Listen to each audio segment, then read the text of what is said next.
total of 12 points. And against Cal overall, Bellotti 7-1, good record. Let's check in with Lisa Salters. Lisa? Well, Brent, I caught up with Cal quarterback Nate Longshore during warm-ups, and I said to him, look, everyone says this is going to be a high-scoring affair. What kind of game are you expecting? And he said one word: defense. And I kind of looked at him funny, and I said, are you sure with all of this offense on the field tonight?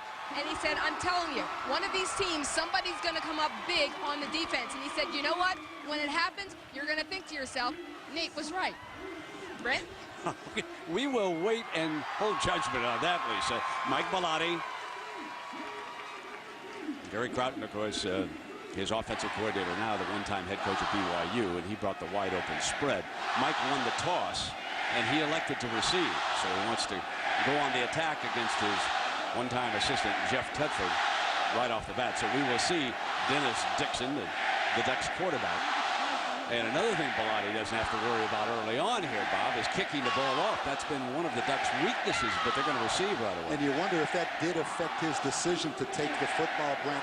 Last week against Arizona State, Oregon had a kickoff run back on them for a touchdown by the Sun Devils. Also a big punt return.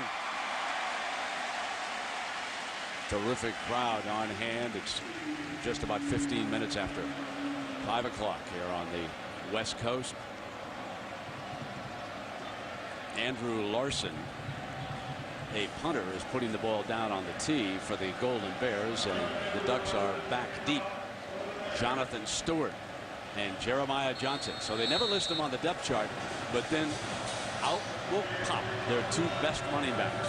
And Jonathan Stewart led the country in kickoff returns last year as a freshman.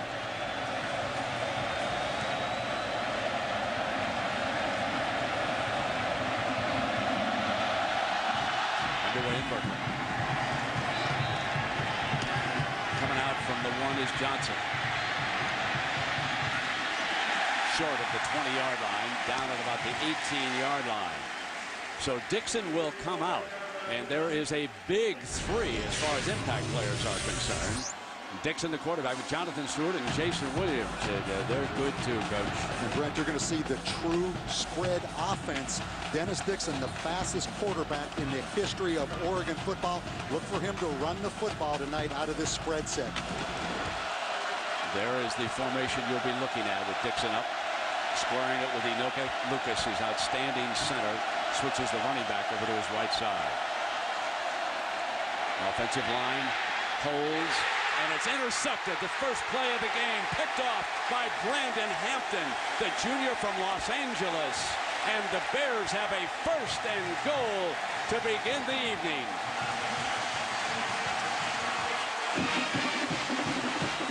And that is not what Mike Bellotti had in mind when he decided to take the football.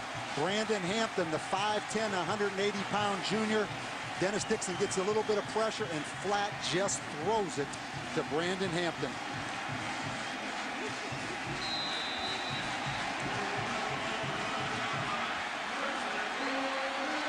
The Bears are on the Ducks' 7-yard line to begin the game.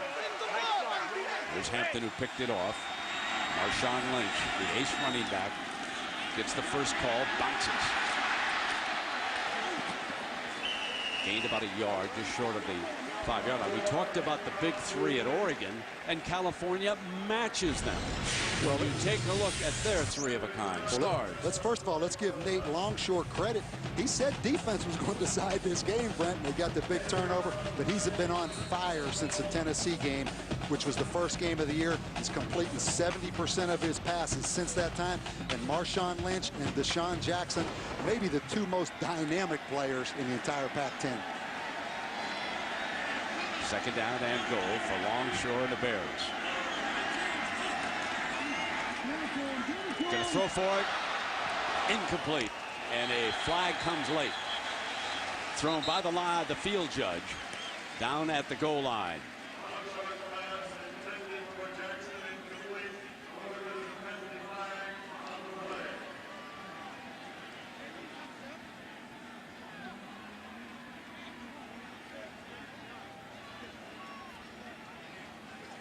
Interference.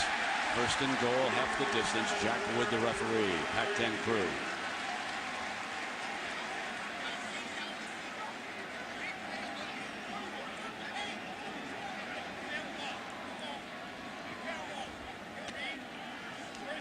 The umpire will spot that ball.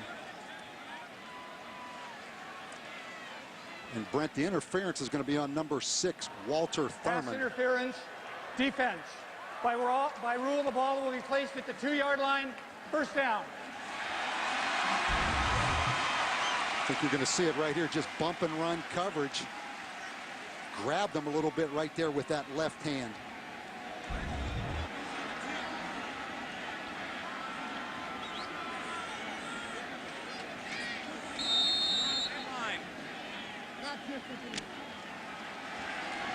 From the 2-yard line, the Bears come up. Fullback offset to the right. They send power in that direction. And Lynch is stoned in the hole. Nothing doing. It'll be second down and goal. The first player to hit him was J.D. Nelson. Familiar name. He's the son of Darren, who once played at Stanford, moved on to the NFL. They talk about J.D. Nelson, the heart and soul of this defense, Brent, and that was a big lick. About 230 pounds, the tailback.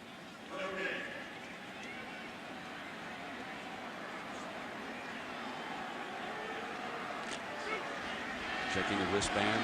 Cal scores its entire game plan on that. They send a number into Nate. He has it now for second and goal. Bootleg. Can he get there? He throws for it high. Caught back out of the end zone. Back judge right there. Incomplete. I thought he could run for it.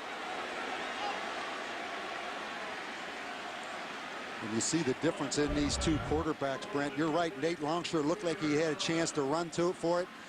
And the fullback, Byron Storer, actually knocked out of bounds, it looks like, by his own guy right there. Yeah, excellent call. That foot was on the line, don't you think? Absolutely. Third down and goal for the Bears, who just joined us. They intercepted the first play of the game, giving them a first and goal, then a pass interference. Gave them a first from the 2. Now it is third and goal as Oregon making a goal line stand. Wide open. Touchdown, California. Goes to the tight end, Craig Stevens.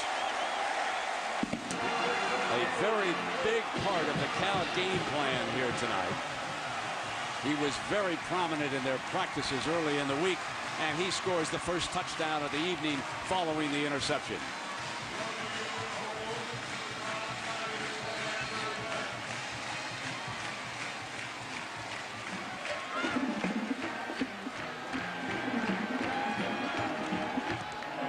Extra point is perfect. Tom Schneider, who is now 26 of 26 after nailing that one. A breakdown in the coverage. The Bears strike first. Oregon's turn coming up.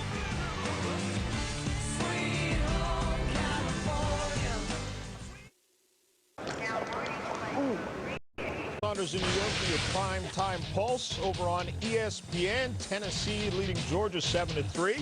ESPN2, another SEC game. South Carolina over Kentucky 10-0. Brent, back to you. And John, of course, here the California Golden Bears scoring after the turnover. And the Ducks will go on the attack for the second time here tonight, early on in the game. Less than 3 minutes in. 7 on the board already. Stevens, the tight end, with the touchdown. And Hampton made the interception. He'll come downfield now on the kickoff team.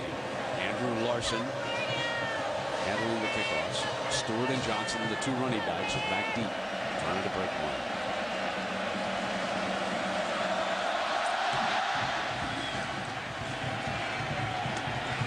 Johnson from, this is Stewart. Let me check that. They switch spots this time. And Stewart out of bounds at the 25. Brent, you said it. It all started with Brandon Hampton on the interception, the first offensive play of the game. That sets up tremendous field position. I want you to watch this play. The tight end, Craig Stevens, right here, 82, is going to delay and hide Oregon in man-to-man coverage, turns him loose. That's a well-designed offensive play against man-to-man coverage. Jason Williams, the Ducks' rangy, talented receiver, is off to the right of the formation. 4 wide, option look. Dixon keeps it, and steps his way to the 34-yard line as we take a look at the City, Oregon offense. Now, this offensive line, their average size, 6'5", 317, one of the best out west, only 1 sack. They've surrendered all season. Lucas could make the all Pac-10 team as the center this year. He's the ringleader. 2nd down and 2 for the Ducks.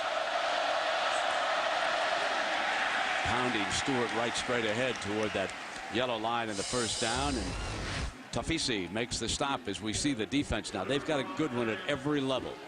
Mebane, Desmond Bishop, the linebacker, their #1 tackler, and Damian Hughes, number 13. He's going to spend a lot of time tonight trying to defend number 4, Jason Williams. And we have an injured Oregon player down on the field, and I believe that could be the center, Lucas. Yes, that's exactly who it is, and that could be a major blow to the Ducks here early on. It looked like the left leg. But not only is he a great player, but every offensive snap of Oregon is out of the shotgun. And that timing is so critical, particularly when you're an option-style team like Oregon. So this is a critical injury here early in the football game. Number 51, Jeff Kendall, you see loosening up on the sideline.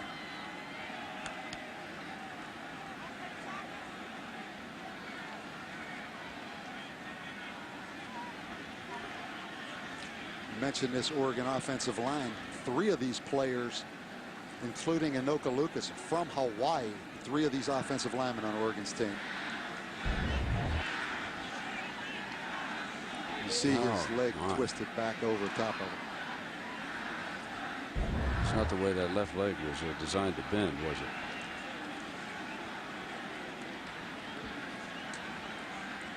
And so look over there on Coach Bellotti. Things not starting well. An interception on the first play of the game.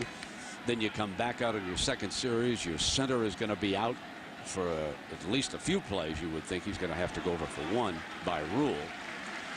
And Brent, the impact of Anoka Lucas. I went to the Pac-10 Media Day prior to the season in late July. Mike Bellotti brought Anoka Lucas with him to represent the Oregon football team, so you know he's a leader. Near the end of the game, we'll select a Chevrolet player of the game from each team. To honor their determination, Chevrolet will make a $1,000 contribution to each university's general scholarship fund. 1st and 10 for the Ducks.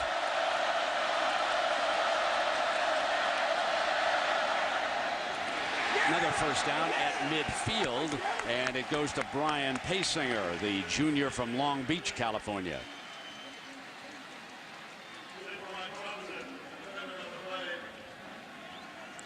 Brian Paysinger, the fastest of the Oregon receivers, and they have some speed, but the coaches tell me he is the fastest guy on this offense. Takes a break on this play. 3 wide. Dante Rosario makes it strong to the left on the formation. Deflected and down there. So Dante was the intended receiver.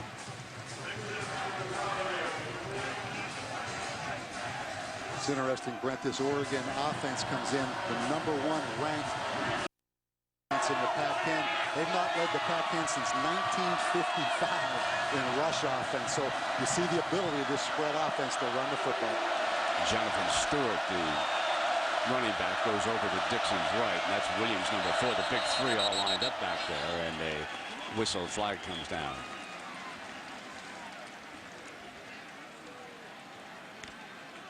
Prior to the snap, full start. Offense number 61. 5-yard penalty remains. 2nd down.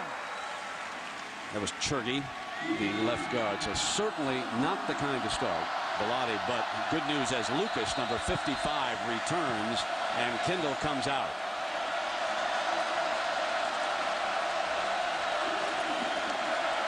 So a welcome sight for the Ducks. Oregon, a big screening team, Brent. They probably threw 12 screens last week against Arizona State, particularly the wide receivers. Have the field spread. Got time. left side, wide open. And with his first catch, Jordan Kent, the son of the Ducks basketball coach. Ernie's in attendance tonight watching his son. And how about Jordan Kent in high school, won the 100, the 200, the 400, and the long jump state championships in Oregon, and he plays basketball. That's a pretty good combination, isn't it? There's Coach. Trying to get those girls to sit down right there. So he can see us. Yeah. First down now, Dixon. Just starting to warm up. Paysinger, Kent, Finley. Now that Finley with his first catch all have gotten into the rotation. 8 Duck receivers and running backs have 5 or more catches coming into this game. And you can see spreading the ball around. And the ace, Jason Williams, is looking for his first reception of the night. And chasing him is Damian Hughes. Pump fake Dixon's going to take off for the first down. And he's tripped up by Desmond Bishop as we check in with Lisa. Well, Brent, here's something else interesting about Jordan Kent. Believe it or not, he never played football, organized football, on any level before last season. And that's absolutely amazing. His coach says he had no idea how to even use the equipment, how to put on the chin strap, how to put on the pads. And now he's saying that because he's getting a lot of attention from NFL scouts, that if he continues to do well, he may not play basketball or run track at Oregon this season. Right? And Stewart is hit by Mebane on that play. One thing is becoming very evident as far as the California coaching staff is concerned. Bob Gregory, the defensive coordinator of the Bears, is shadowing Williams with Damian Hughes. Damian is their fine corner, number 13, with 5 interceptions. He's over now on the right side defensively, matched against number 4. Dixon doesn't even look in that direction. Comes back to Kent to the 11-yard line. Bishop again. And boy, you see the passing ability of Dennis Dixon, the perfect quarterback for the spread offense.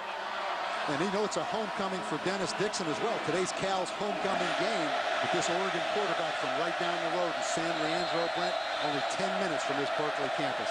Now Hughes comes over to the left side of the defense to take Williams. They're trying to shut him down, and the Ducks are picking him apart with their other receivers. They bunch, throw the screen over there to the running back. And Jonathan Stewart, who was behind the receivers, they are just looking away. And penalty flags come flying.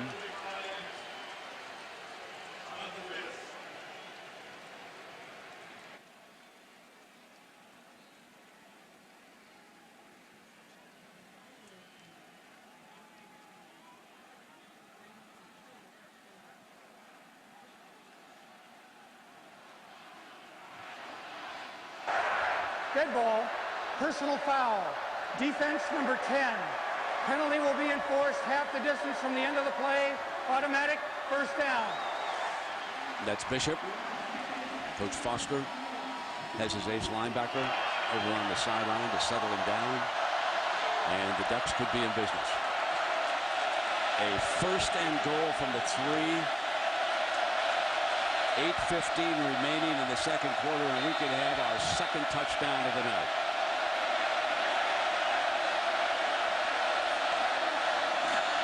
Dixon on a play fake and a dash for it. Pump fake, Bears are there, won't score.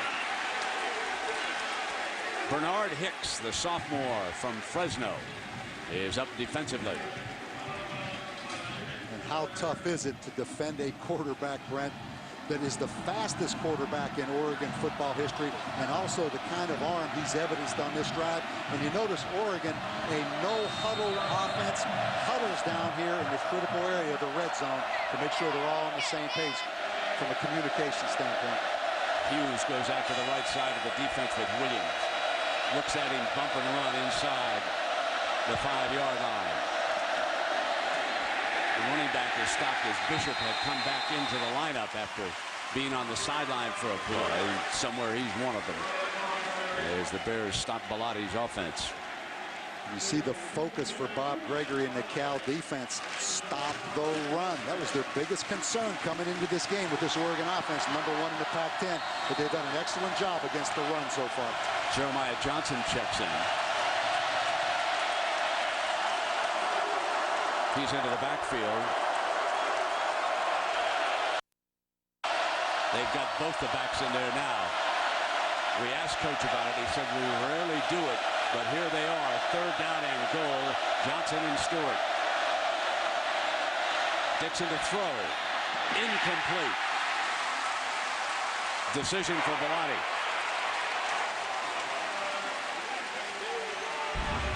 He doesn't hesitate.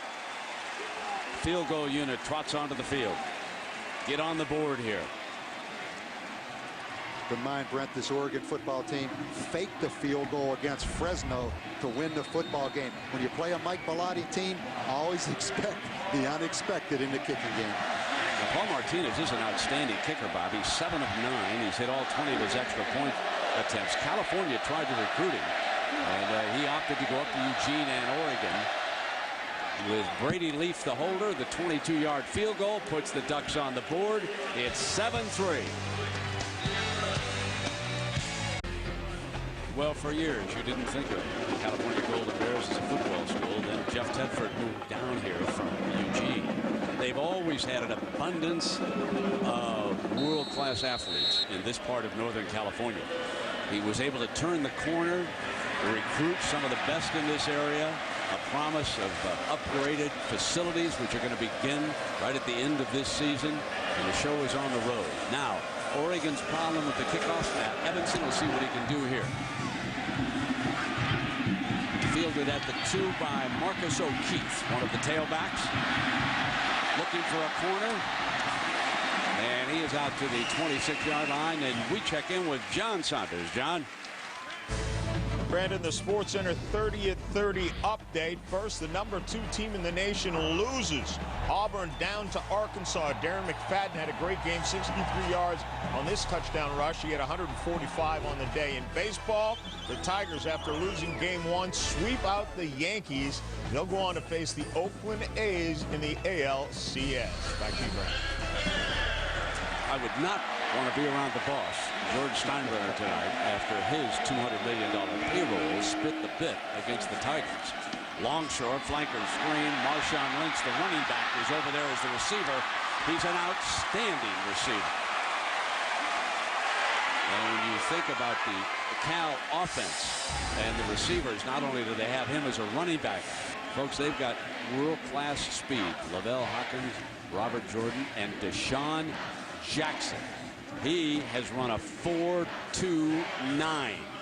USC wanted to keep him right there in Southern California. He's one who got away from Pete Carroll. Craig Stevens, of course, the tight end, has the touchdown catch tonight for the Bears, who now have a 1st and 10 at the 45.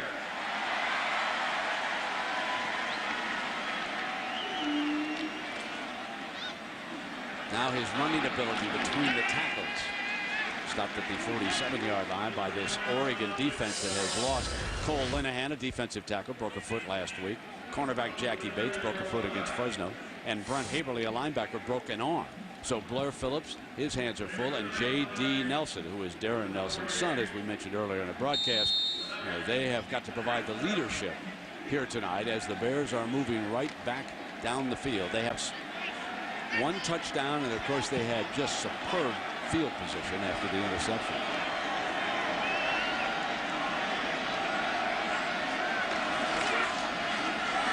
Second down, and there's Robert Jordan's first reception of the night. Brent, you talk about skilled players. You went through that Cal lineup. These 3 wide receivers for Cal give Longshore excellent targets. This guy right here, Robert Jordan, kind of the 3rd of the 3. He's also a 4.4 40 as you look at Deshaun Jackson right there. Maybe the most dynamic player in the Pac-10 now that Reggie Bush has gone to the NFL. And that is saying a lot. 3rd and 6, and Lavelle Hawkins.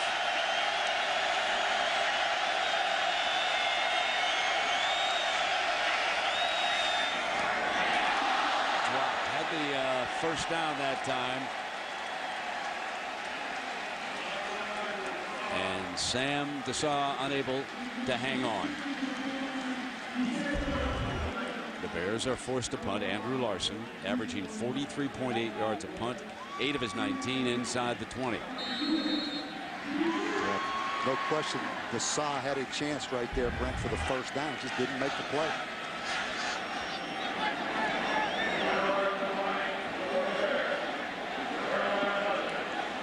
The 3 protectors that several schools are now showing up with. Jeremiah Johnson lets it go on into the end zone. It'll come out on the 20-yard line. And we've got a penalty flag thrown back around midfield.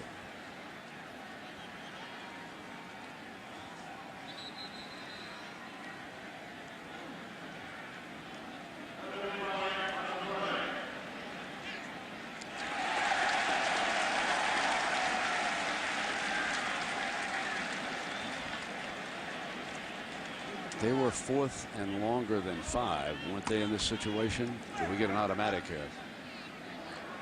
Holding, receiving team number 99. The foul occurred beyond the line of scrimmage and will be enforced as a post-scrimmage kick foul, half the distance from the 20-yard line. First down. Jeremy Gibbs, number 99, on the return, called for holding, but Oregon gets the football. 3, their Bears lead the Oregon Ducks. The Ducks have the football coming out from the 10-yard line. Stewart looking for a corner. Out of bounds, just short of the first down, picking up 9+. Hicks able to ram him out of bounds. But this will be 2nd and short coming up for the Ducks. I tell you what, you see what Jonathan Stewart's all about. 235 pounds, runs a 4.34 40, benches 405 pounds. Chance, I think, to be the best back in the history of Oregon football. This guy is a big-time player. Damian Hughes goes over to the right side of the defense. Tugs up on Jason Williams.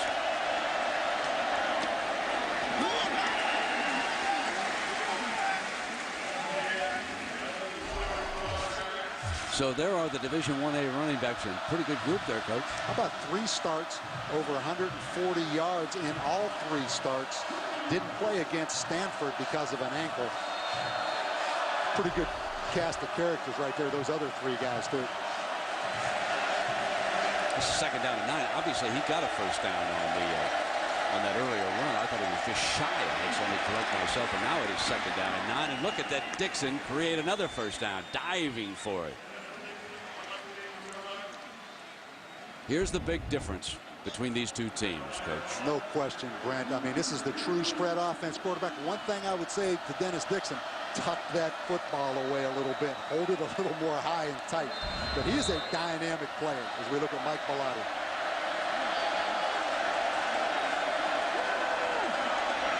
Using his big back, picks up 1 block, but nothing doing. Sidquan Thompson, number 5. To make the stop. How about us, Brent? Iowa City last Saturday night, Berkeley tonight. That's a world of difference now. I'm just not talking about miles. I'm talking about the whole deal. This is a great setting here tonight, though. Sold out crowd. Next week, Happy Valley, Penn State and Michigan as Saturday night football rolls along. Linesman coming up.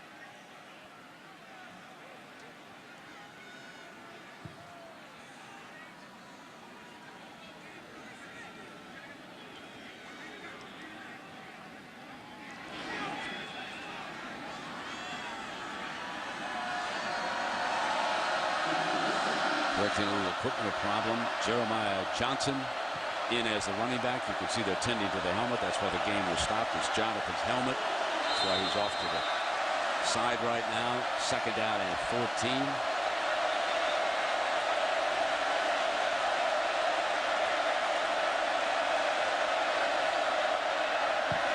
Penalty flag. You can see movement.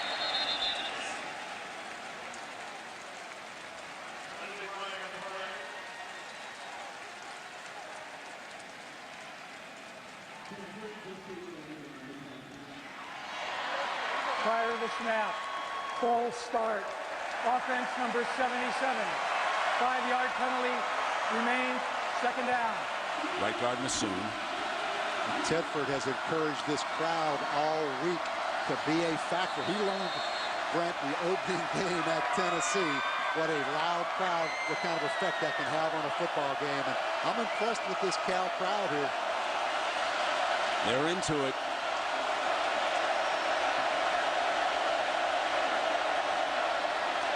On 2nd and 19.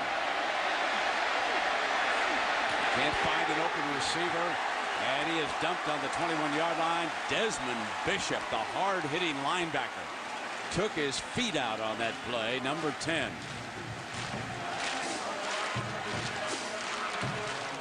And that is a great open field tackle. We ISO right here on Desmond Bishop, the linebacker. Just throws his body at Dennis Dixon and gets him on the ground. Not exactly a form tackle, Brent, but a great effort. You see that football jarred out right there. Artificial turf bounced right back to him. Got the perfect hop on it. The Ducks have already turned it over once in the red zone. 3rd down and 20. 5 receivers spread across. Penalty flag. Holding is called.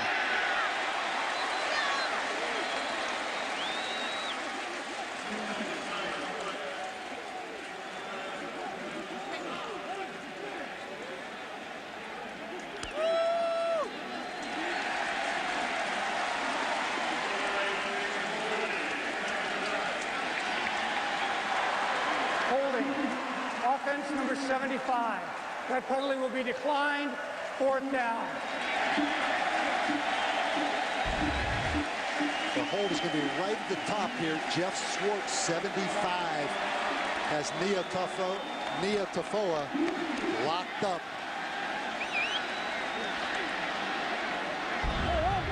Now a chance to see Deshaun Jackson and that breakaway speed. Let's see if Oregon even lets him get close to this punt. Aaron Knowles made the trip, and he has replaced Matt Dragic tonight as the punter. Aaron Knowles, number 98, back to punt. The 3 protectors. Deshaun is hit just as he catches it. No fair catch, and let us check in with New York. Brett, the primetime pulse over on ESPN. Georgia has just scored 3 consecutive touchdowns right now as they lead Tennessee 23-7.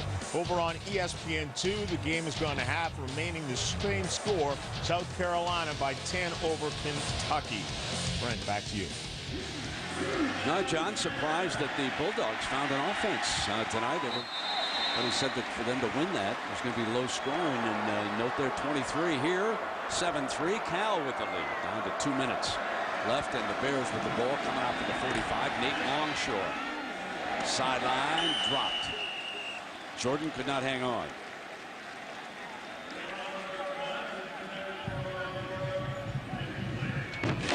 So after that quick first touchdown, Bob, things have slowed down just a little bit. Oregon held to a field goal.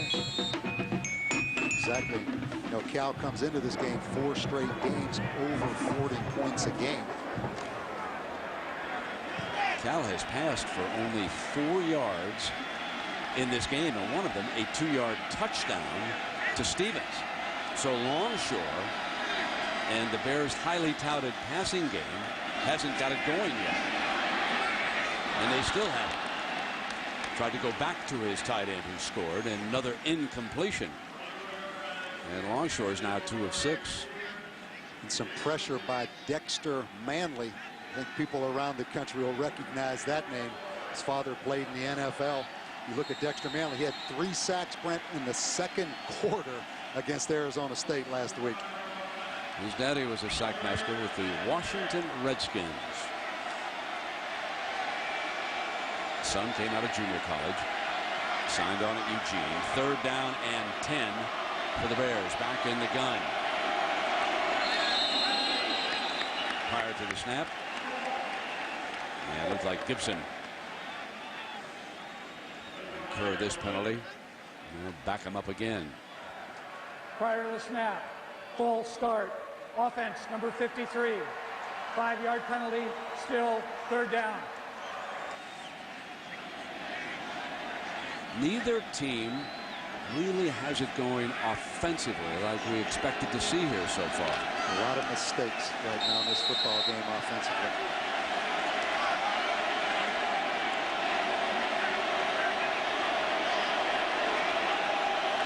Third and 15. Longshore gets time, fires, first down. Lavelle Hawkins' first catch of the night, and the longest pass play of the evening so far for the Bears, and it came on a 3rd and 15. Nice play by Nate Longshore. And Lavelle Hawkins, you see 2 deep coverage. Look at the middle of that football field wide open as they split those 2 safeties and went right down the middle. Brent, look at the grass, or in this case artificial surface, wide open, and a huge 3rd down conversion right there. The 24-yard gain puts the ball on the 36-yard line.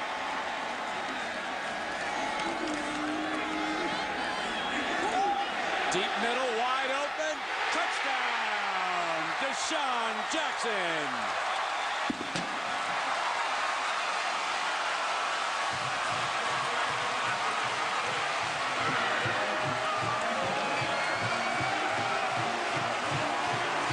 Yards in 2 plays. 36 yards for the score. And that's what 4-2-9-40 looks like against man-to-man coverage. He just beat Jarius Byrd, the corner.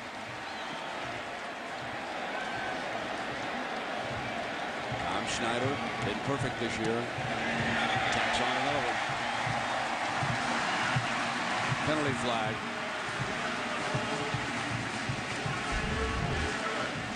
Jarius Byrd playing way off coverage, gets his hips turned to the sidelines, and then Deshaun Jackson just beats him back inside to the post. And a good job by Nate Longshore of just laying that football up nice and soft to the wide open receiver. So Oregon picks up another penalty for running into the kicker. And I think the referee is going to go over here. Send somebody over to talk to the coach. They have not put the extra point up on the board. The kick was good.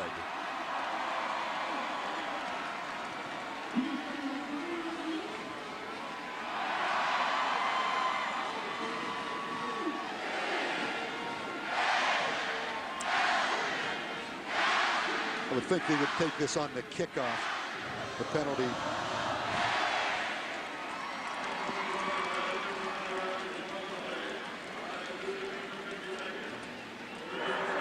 Five-yard running into the kicker on the defense.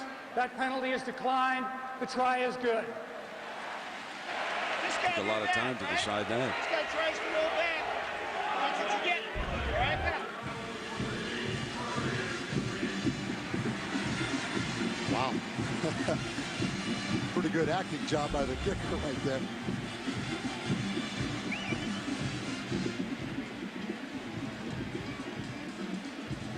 These offenses, Brent, not executing at a real high level, but you see how quickly they can score right there. So the Bears' second touchdown of the night makes it 14-3. And now it's up to the Ducks to see if they can exchange fire here.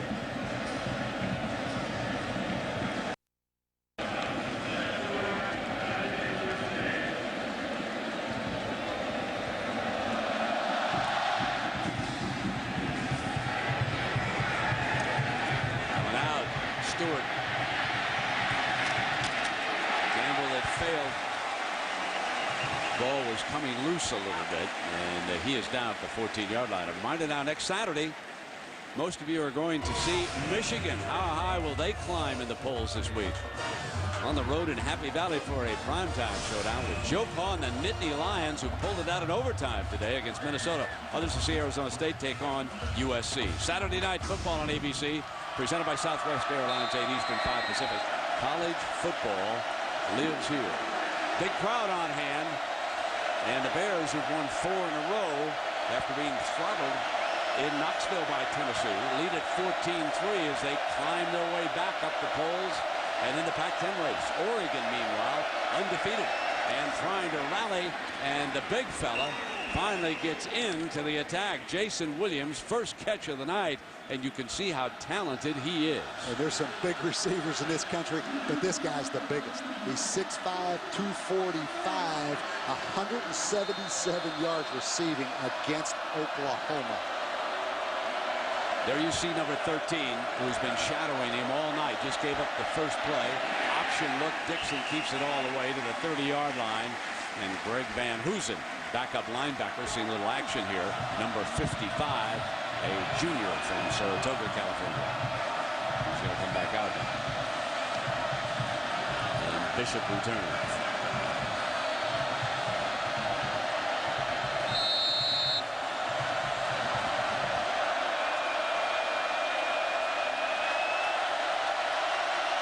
Second and 8. Bear defenders urging the crowd into it again. Sacked at the 21-yard line. Zach Follett. And Zach Follett, a linebacker, miscommunication right there when the offensive line. Jeff Swartz, the right offensive tackle, didn't come off. Big sack by Zach Follett, the linebacker. That is only the second sack of the season surrendered by the Ducks. Any more time on camera and we're going to make him enroll in AFTRA.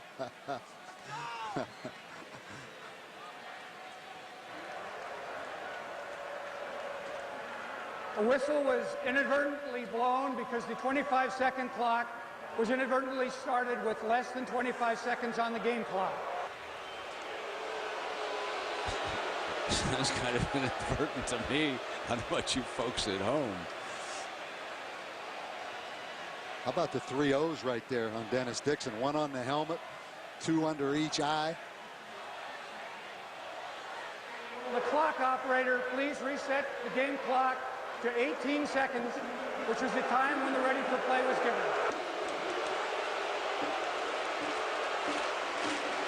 Zach Follett loses a sack off the official stats off after all of that. Wow. Play doesn't count. They've still given up only 1 sack.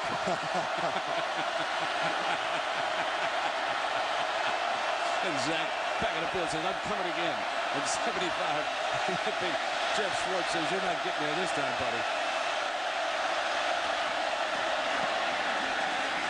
Running play to run out the first quarter.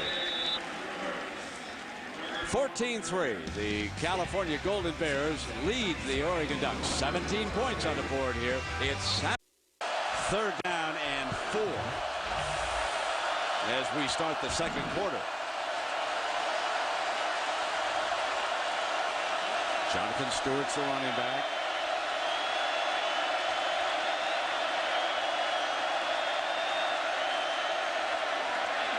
Dixon's going to throw for it in. Almost intercepted by Bishop. Did he get it? Yes, he did. Desmond Bishop with a diving interception.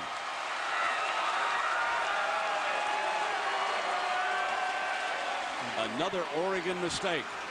Cal with their 2nd interception of the night. You're going to see Dante Rosario, the tight end, come across.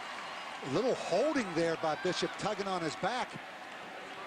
But a great effort, actually, by Dante Bishop. It was Warwell Williams tugging on him a little bit. When he holds the ball up, I thought it had bounced on the ground looking at it from behind him. But what a great catch, and he held it up with one hand to show him he had it all the way. What a fine-looking linebacker he is. And now the Bears at Longshore go back to work.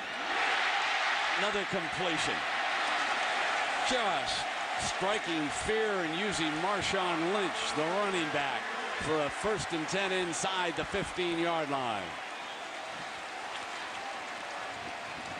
And Marshawn Lynch, an excellent receiver, Brent. That time actually lined up at wide receiver and went right down the seam.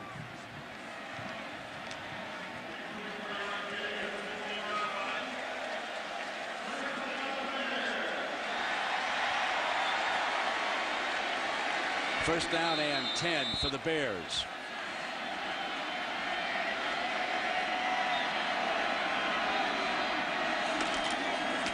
Marshawn carrying it, cut off. Let's go up close and personal with number 10, Marshawn Lynch. Marshawn Lynch, running back, California, family first. You know, Marshawn is family first. There's no question about it that that's his main focus. Talk to my mom every day. Every day. I can't get her off my phone, matter of fact. She was always there when I needed her, came through in the clutch when times was rough, you know, so that's my mama.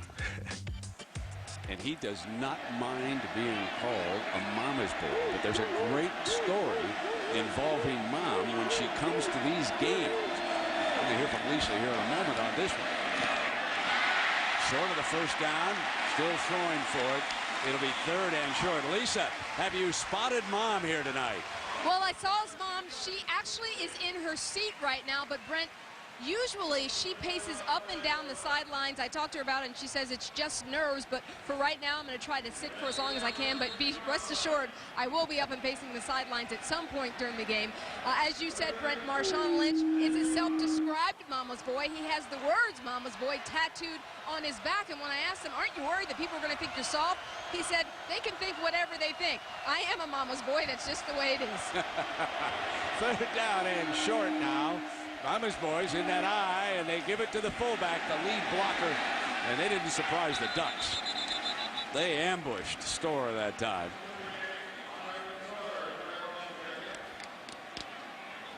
That defensive front was ready for that attempt.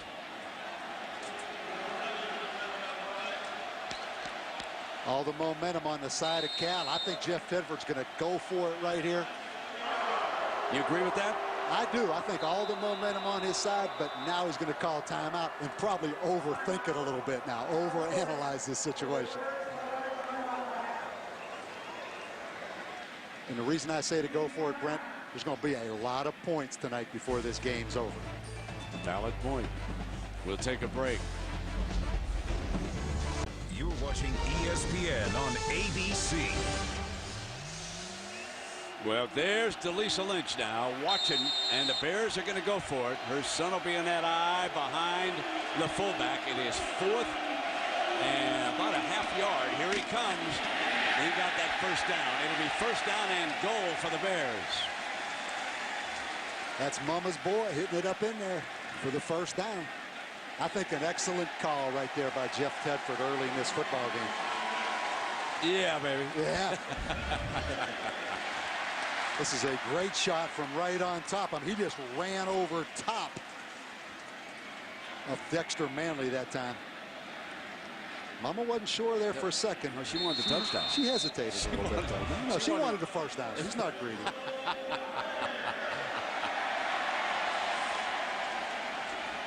First down and goal now for the Bears. They lead at 14-3. The Ducks have made too many mistakes. That's why they're trailing right now. Couple of picks. And the throw, deflected, intercepted, picked off in the end zone. Coming out on the 20-yard line, Jairus Byrd, the freshman from Clayton, Missouri, makes the interception in the end zone.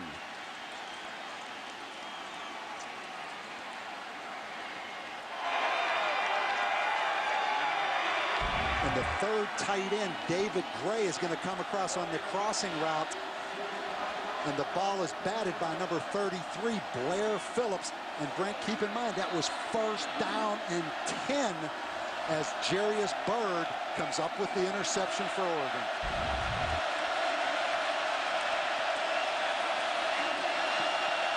Now we'll see if Dixon and the Ducks can take advantage of the break.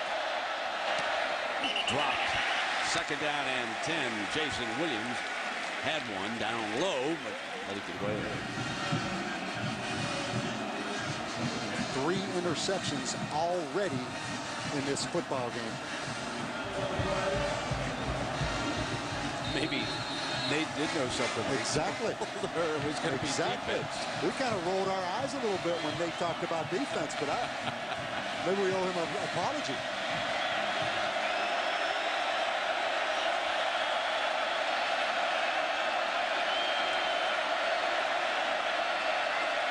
2nd and 10. Here comes the blitz. And that inside shovel pass off to Stewart.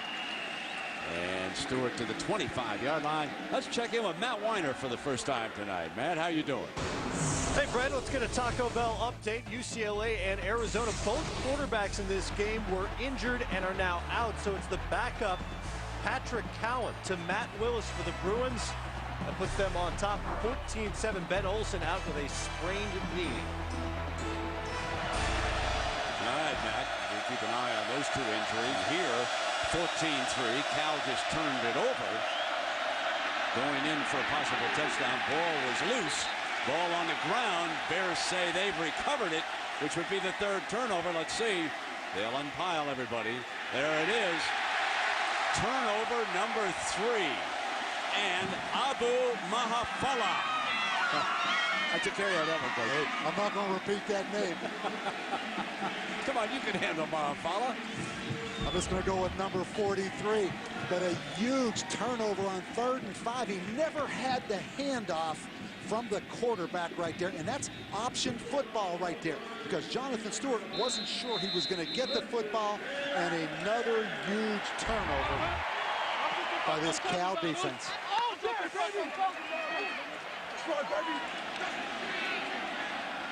First down and 10 for the Bears.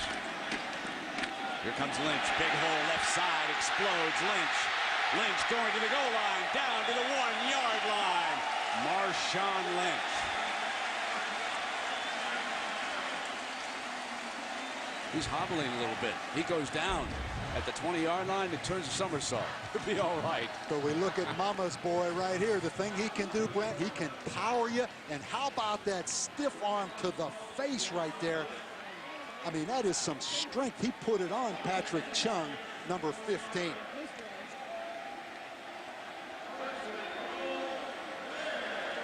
Well, he is limping as he comes out. Now watch what he does here. Wow. How about the finish pain to and it right there? Somersault, but he's in a little bit of pain at the end of that run. Meanwhile, we got a 1st and goal here for the Bears. And Justin Forsett, smaller but a talented backup, is the running back. This time they stay on the ground over the top, and the Ducks throwing back. So it'll be 2nd down and goal. Let's take a look at the end of this, Bob. Did you see anything here? I was distracted by that forearm to the face he put on Chung. Really hard to see right there, Brent. Yeah, it is. He was pulling down the front of the jersey, and he may have rolled up on a leg there at the end. Who knows? 2nd down and goal. You see the size difference. Justin Forsett much smaller than Marshawn Lynch.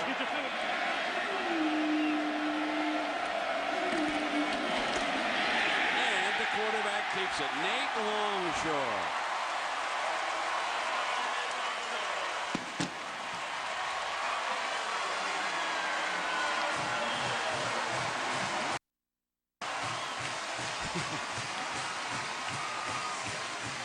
That guy was probably a 4.0 biomed student or something right there being passed amongst those student bodies. You got to be nice to these youngsters in a school like this. They could do serious damage. Nate Longshore's first rush touchdown for the California Golden Bears. A year ago, he was a starter, broke his ankle in the opener, came back this year, had the nightmare in Tennessee. He has a wonderful attitude, has rebounded well, has them ahead now. Snyder's extra point makes it 21-3, and there he is.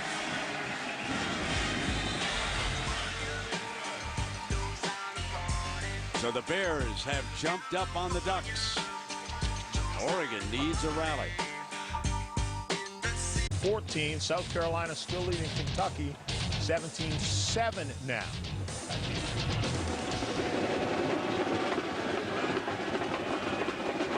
We are back with 9:55 to go here in the first half. Rod Davey and Lisa Salters. I'm Brent Musburger. Nice to have you along. There's Nate Longshore. Just took it into the end zone for the Bears. Also thrown a couple of touchdown passes in this game.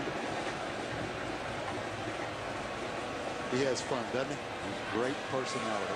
for a young man who suffered a tragedy in the spring when his father passed away at a very young age. We'll tell you that story. Jeremiah Johnson on a cutback to the right, spins and he's down at the 26-yard line. Here's our Pacific Life game summary on a gorgeous Saturday evening here in Berkeley, California. 21-3, turnovers, turnovers, turnovers. Oregon, 3 turnovers and 4 penalties, and we still got 9:44 left in the first half. But you can't survive something like that, can you?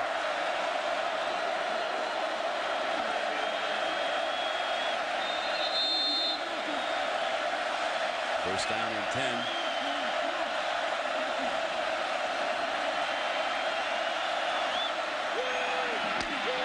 Running play.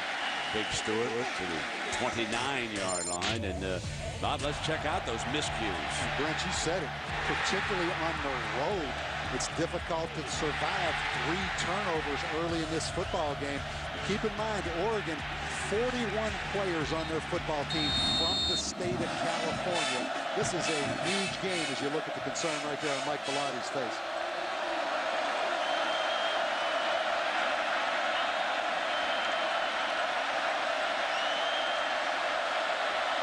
On 2nd and 7, here's Williams. Short of the first down, they came up on him. Brandon Hampton, number 3, the Rover, was in there. There's a red zone with South Carolina, Kentucky. Jason Williams averaging about 17 yards a catch. Comes in number 3 nationally in yards per game with 115. They've done a good job on him, particularly Damian Hughes, number 13, matching up. You see it right here.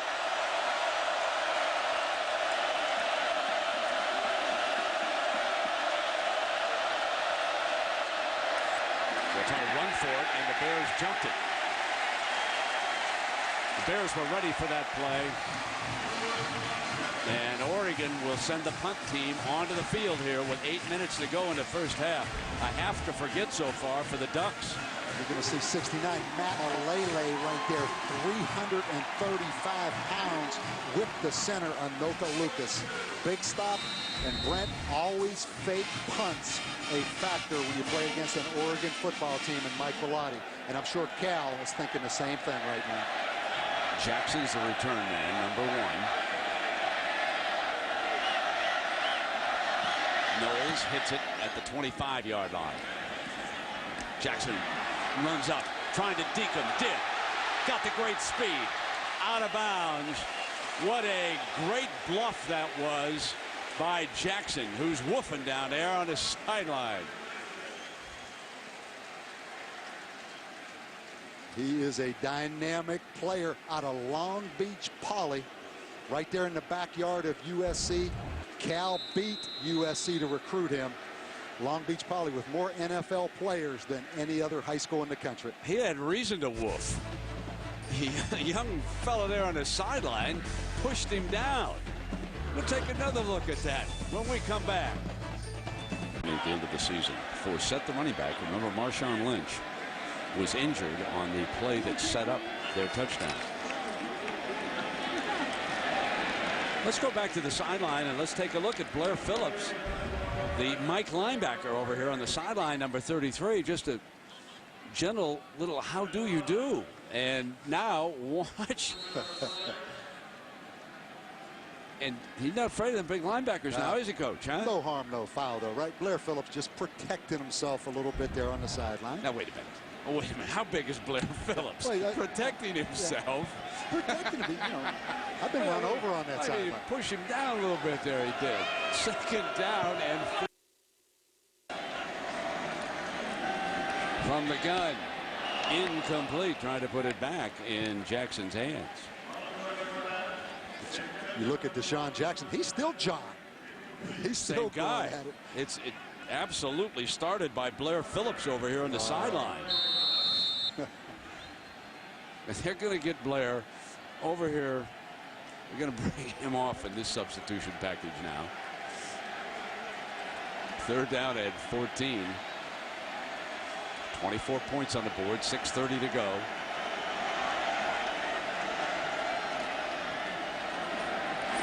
Long short, got too high. He had Robert Jordan. Jordan was behind coverage.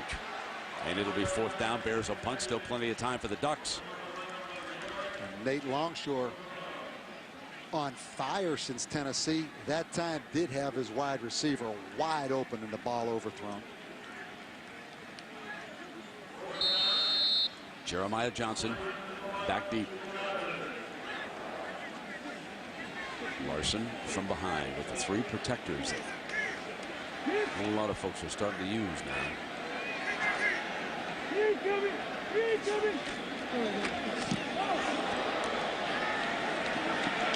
the hang time. Fair catch at about the 21-yard line. So Saturday Night Football on ABC, presented by Southwest Airlines. The low fare from here to there. It's on Southwest Airlines at southwest.com. The new 2007 Lincoln Navigator. Singular, raising the bar. And Aflac. Ask about it at work. Gorgeous sunset here in the San Francisco Bay Area. You look out across the water over toward the city of San Francisco. Berkeley, California. 1st down and 10.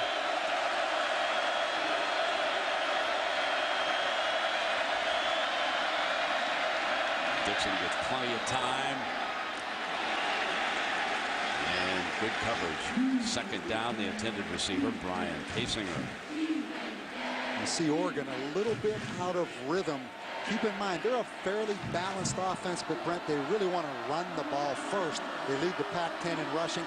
Right now, 21-3. They feel like they have to throw it probably a little more than they really want to. Defensive coordinator Bob Gregory doing an excellent job against this Oregon spread tonight with the Bear defenders. 2nd and 10. Show blitz, here they come. Blitz the run, and Stewart's thrown back. Zach Foley slips through on a linebacker blitz and makes the play. Both inside linebackers come through the guard center gaps, and Zach Foley again in the backfield for another big play. 3rd and 15.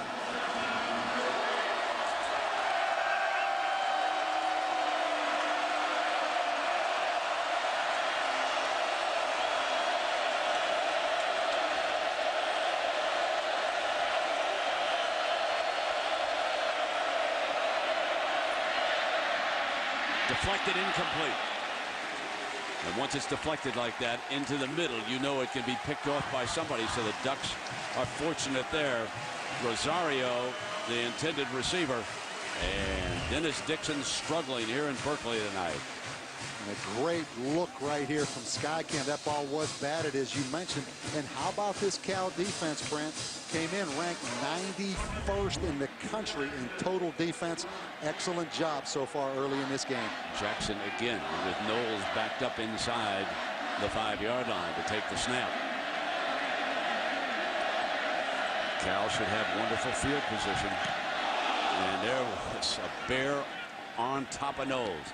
Here's Jackson dancing at the 35, trying to get a block on that side. Cuts back, looking for daylight. Got one man to beat. He explodes, end zone ahead. Touchdown, Bears. Now a late penalty flag. But it was with Jackson was going into the end zone. I think this is going to stand, but hang on here.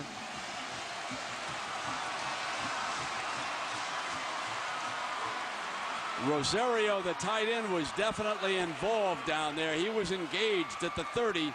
Tedford waiting, and he wants it thrown out.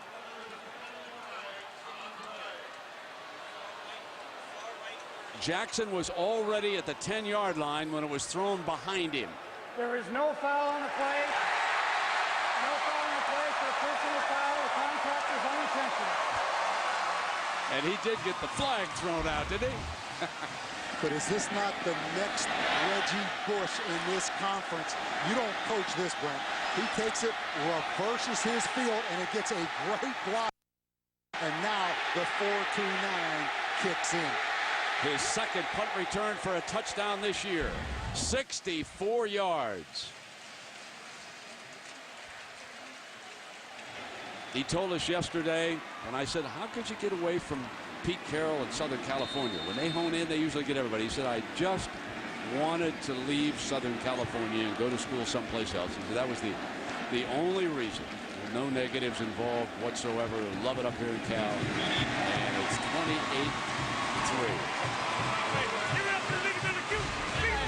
6 25-plus yard touchdowns this year.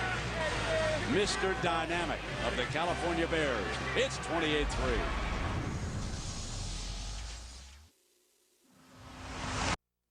Earlier in the day. 60, we didn't realize that Jeff Tedford's Bears were going to put 50 on the board. They lead it 28-3 right now, and we're going to show you Jeff Tedford was very upset here, Bob. Here's what we're going to get, I believe, right here. Dante Rosario, if we let this run, right there. Did you see it? He jumped in the air and kicked the Cal player, and they see the flag come out. How can you put that flag back in your pocket? That's unbelievable. That was unbelievable. I mean, number 44. When he threw his thumb in the air, he had a perfect view of it, and he wanted Rosario tossed out of the game. It wasn't picking the flag up, and now Johnson returns it to the 25-yard line. And Jeff Tedford has a legitimate point. How much was right there?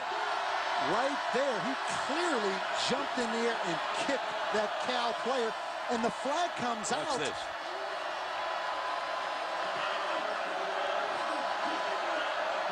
That's exactly what he did. That's a legitimate argument right there. Especially when the official throws the flag. How could you put the flag back in your pocket after that? Especially when we had that ugly, ugly incident involving, was it Hainsworth of the Titans and the Dallas Cowboys? I mean, that's got to be fresh in everybody's mind. Offside, kicking team. Receiving team has elected to have the 5-yard penalty enforced from the end of their run. First down.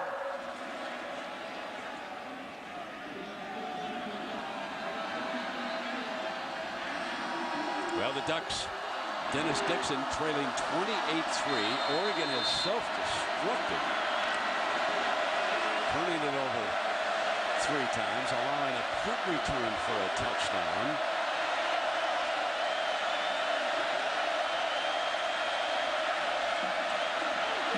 Option. Pitch to Stewart, who dives ahead to the 36. Now, Marshawn Lynch was shaken up on a run to the 1-yard line, and he's going off to the locker room here early. Second down and 5. Ducks would love to strike it.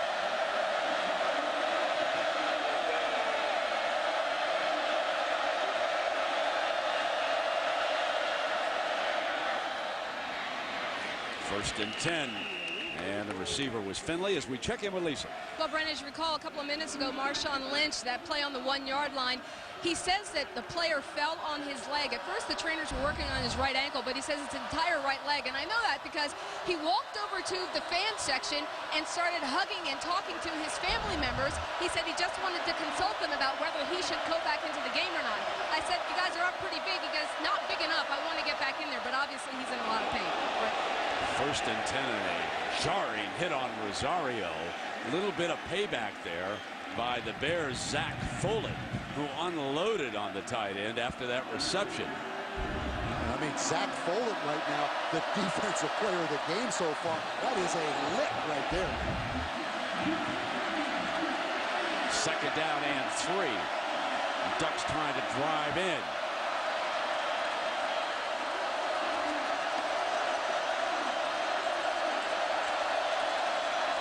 Option look.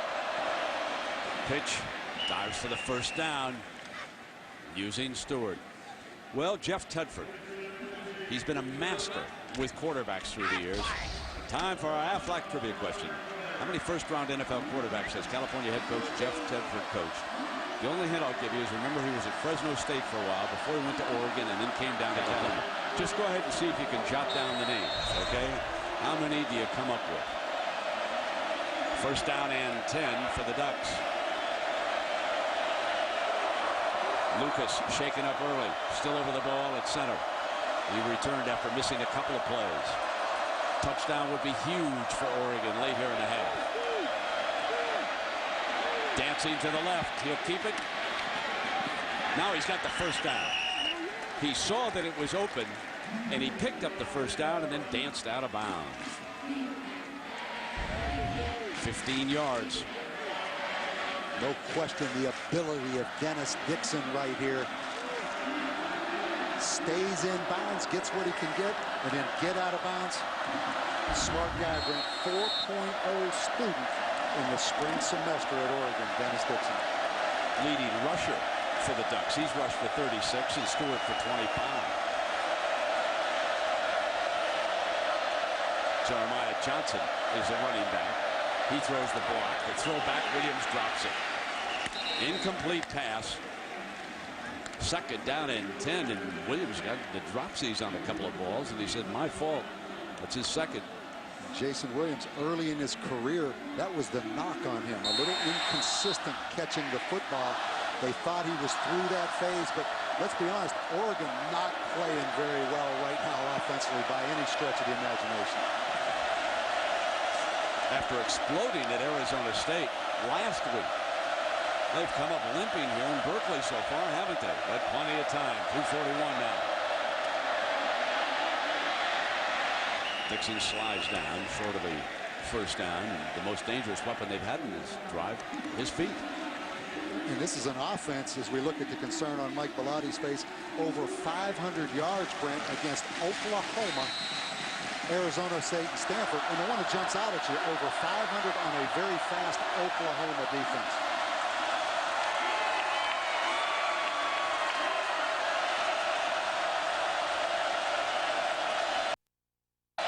Three wide receivers for Dixon. Third down and 7. Johnson now gives him a fourth out to the right. Sack. The Bears swarm all over him. Pimentel, number 8, Mickey Pimentel, the senior from San Diego, credited with it. Anytime you go no backs empty, Brent, you have 5 blockers. That time, Bob Gregory and Cal brings 6 rushers and gets the sack off the corner. A long field goal attempt coming up here. And Matt Evanson, and it's a fake. The throw, got it. First and goal, and there you are, Bob Davie. You called it as Rosario makes the catch. Anytime you're dealing with Bellotti, you've got to watch the fake kicks. And Brent, they hit him on the sidelines. Dante Rosario at 250 pounds. He's over there on the sideline. Nobody from Cal saw him. And Brady Leaf, the holder, comes up throwing. That was a well-executed play. You're going to see him right here at the bottom of the screen. And Cal late reacting. Huge play by Mike Bellotti and that coaching staff. That was a heck of a fake right Ball there. spotted right inside the 1-yard line. Stewart, the big back, is back in right next to Dixon. Stewart and loses yardage. Brent, the disadvantage of the spread offense, the ball on the goal line, Oregon in the shotgun, running sideways east and west. That's my one problem with the spread. California will call a timeout, and with 1:02 to go, let's check back on that Aflac now. Remember the question we asked you about Jeff Tedford at Fresno, Oregon, and Cal. How many first-round NFL quarterbacks has he coached? Did you write down 6 names? If you did, you're right. Remember Trent Dilfer when he was an assistant down there? How about Akili Smith when he went to Oregon? Then Carr came out, remember, and he had spent some time with him when he was on the Fresno staff. And then following that, Joey Harrington, Kyle Bowler, and of course Rodgers is now with the Green Bay Packers. All 6 drafted in the first round.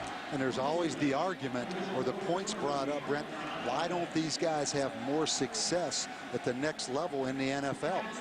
My point is that makes Jeff Tedford even a better college football coach, because maybe he coaches them to the highest degree of their ability and develops them to the point there's not much development left.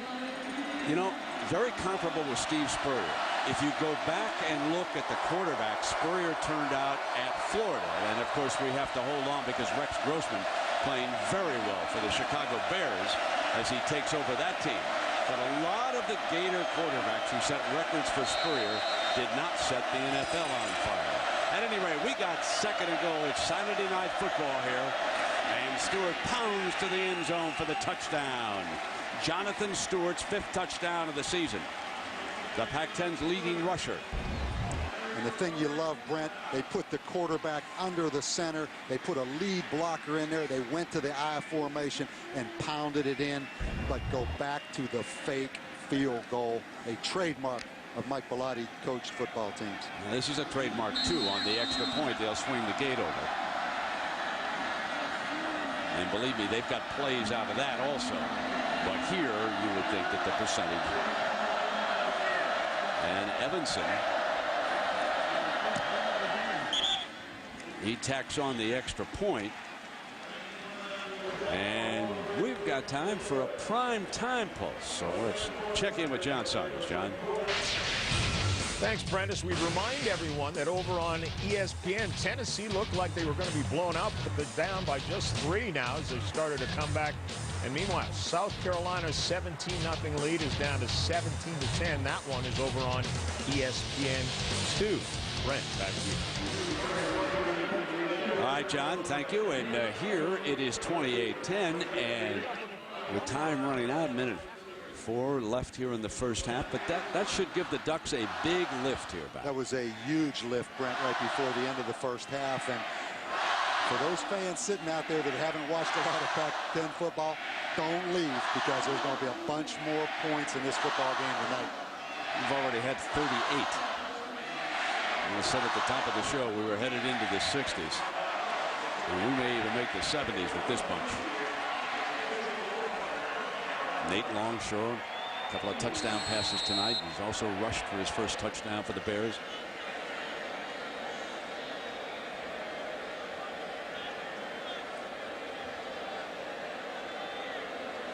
O'Keefe and Hughes are back to return and on the ground. Takes a high hop. One of the Wedgemen returns to the 34-yard line. And a reminder now, the 9, which is getting solid reviews Wednesday at 10, 9 Central. It's all new right after Lost. In USA Today, you may have seen that story. 4 stars and called it the best new show of the year. 9, so it's on Wednesday and only on ABC. Now, we mentioned Nate Longshore, and a week after the spring game, his father, Todd, passed away in tragic circumstances. Nate told me yesterday he was gardening, took an ugly fall, a nasty elbow injury, and a blood clot set in, and he died at a very young age. And his mother and daughter here, and I asked Nate, I said, how you holding up? And he said, you know, it's been tough, but that's just part of life, and you've got to go on. I know that would want me to keep on playing, and came back to school. He's a Mormon youngster, has not gone on mission. He'll do that after he finishes up here. 6 of 13 tonight, pair of touchdown passes. So Nate Longshore, and he's a big rascal now, 6'5", 280, 233, and he looks like he's got a solid future. He's just a wonderful personality. And there's the backup running back, Forsett, dashing for the first down. 2 seconds showing on that clock. How about Forsett with 999 yards last year, Brent? You think they could have gotten him 1 more yard to make 1,000, don't you? Absolutely. Well, they're going to let time run out. 38 points, 28-10. Now, let's send it to New York. Big John. Oregon. Yeah, Brady Leaf, the holder and the backup quarterback. He rose up and threw a strike to Rosario, and that set up their touchdown. We've got a sellout crowd, folks, here in Berkeley. We've got 72,516 Strawberry Canyons alive.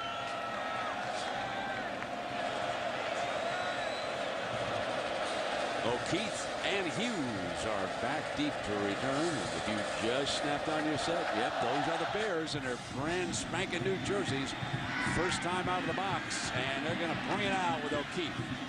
And O'Keefe across crosses the 20. And down at about the 23-yard line in our Pacific Life game summary here. Coach, what do you see? The biggest thing to me, we've talked about obviously the turnovers and then the points off of turnovers right there. Yardage wise, no question Oregon can move the football, outgain Cal 183 to 161. But the turnovers, particularly on the road, killed Oregon. The biggest negative for the Bears is the fact that Marshawn Lynch went to the locker room early, and we see that Justin Forsett is opening at running back for the Bears. So he's behind Nate Longshore. Deshaun Jackson, their speedy wide receiver, already has returned a punt for a touchdown tonight, timed in 4:29. Longshore going to put it up to start the second half. Caught beautifully by #1 Deshaun Jackson.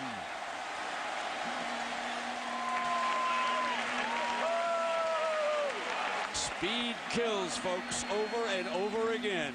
And you see the redshirt freshman corner, Walter Thurman, one-on-one, and Nate Longshore, Brent, checked to that play immediately when he saw one-on-one coverage. And what a catch. This is a dynamic young football player. 41 yards. He has 77 receiving, and the long punt return for set to the 33-yard line. And when you take a look at this pass chart, he sprays it all over the field. Well, the thing that jumps out at you, how well he throws the deep ball. Look at those deep zones. He hasn't thrown an incompletion down the field tonight. They are making a statement, and I dare say it's being heard loud and clear down in Southern California. When the Bears come a-calling, that's going to be some football game down at the Coliseum between USC and the Bears. Second down and 1. Forsett has jumped that time beautifully.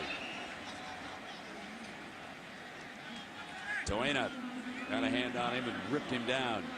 Brent, I know it's only one play, but you start this football game on the road, you throw an interception. You regroup at halftime, you come out in the second half, and you give up the big pass. It may be only one play, but the first play of the game and the first play of the second half are critical. Left unsaid by the Bears coaching staff and players. They were rather quiet around us about it. But it is clear that they were embarrassed by Tennessee, and they couldn't wait to go back into the bright lights. Doing it again out of bounds. Incomplete. Out of bounds in Lavelle Hawkins. Oregon dodged a bullet because, Brent, that was a broken coverage right there. And Lavelle Hawkins just caught the ball out of bounds, but he was wide open early on that route. Tom Schneider on for the long field goal. Ayuk, backup quarterback's the holder. 44 yards for Schneider. He's already had one fake field goal tonight. Oregon has blocked 2 kicks on the season, Brent. They were coming after that one. Perfect, got it. 31-10 Cal. The Bears. Crosses under Lisa Salter. I'm safe. I'm on the other side. But folks, when you see this, you just kind of want to turn away. Look at how it's separated and is being held together there. You want to switch sides? No, you stay right there. You got me covered. Massive remodeling job will begin right at the end of this season. Out behind us where the television trucks are parked. They will have a roof over a brand new, beautiful weight room, offices, meeting rooms, Olympic workout facility. Great all-around athletics here in California. Johnson, the return man, and he makes his way just short of the 30-yard line. And Lisa, Coach Bellotti, I know you had a chance to talk to him and find out about Marshawn Lynch. What's the latest? That's right, Brent. I asked Oregon head coach Mike Bellotti what went right on that late touchdown drive to end the half that maybe wasn't going on earlier in the half. And he said we had a better rhythm, better tempo, but of course we didn't make any mistakes. We didn't turn the ball over. Bottom line, he said, I told my guys at halftime, stop being so user-friendly. We got to stop giving them the ball. Update on Marshawn Lynch. Cal officials have told me that he is going to play.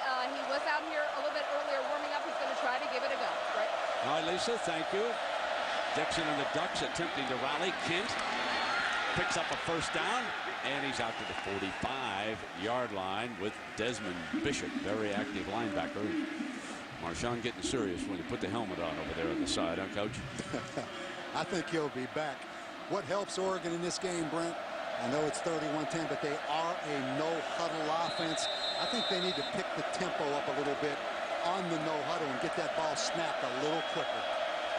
They have been shadowing Jason Williams with Damian Hughes, the corner, throughout the evening. Now they throw in underneath to Kent again to midfield, and we've got an update coming our way. Let's check in with Matt. Brett, here's a vote for the Pontiac game-changing performance of the day. The old ball coach digging deep into the old playbook. The double reverse option pass. Kenny McKinley to Savell Newton. The Gamecocks up by 7 late in Kentucky. To vote for your Pontiac game-changing performance, go to ESPN.com. All right, Matt, I've got a vote for you, my friend. The blocked field goal by Clemson against Wake Forest in the fourth quarter. I think Clemson put 24 up on the board, and they were in danger of losing that game. If you haven't seen it, folks, switch over to SportsCenter or ESPN to catch it. Catch it on your local news. It's a heck of a play. I've got one, too. The fourth down pass interference in overtime on Minnesota that gave Penn State the first down and ultimately won the football game for the Nittany Lions. 3rd and 6. Joe Pa finally got one to fall his way. He didn't have to chase down that referee. Shuttle pass inside. Here comes Stewart trying to get the first down. Muscles for it. He's a good-looking back. Jonathan Stewart. How big did you say he is? 234 pounds, and that was a great effort because he was actually hit in the backfield. If you look initially, right there, he runs through the tackle of number 10, Desmond Bishop. Benches 410 pounds. Great calves and lower body. How about those calves? Looks like a linebacker. I don't know he's built there. And you see the special tape on the right ankle. Has had an ankle injury all year. Wears a special shoe called the Michael Vick shoe from Nike that only Michael Vick wears because of the ankle problem. Stewart missed that block, and that Vick and Dixon has to slide downfield. Well, Michael never had to throw a block either, did he? He's a good-looking football player. Out of the state of Washington, some people had him ranked the #2 recruit in the country coming out of high school. We're down to 10 minutes now. Down 3 scores. 2nd down. Back in the gun.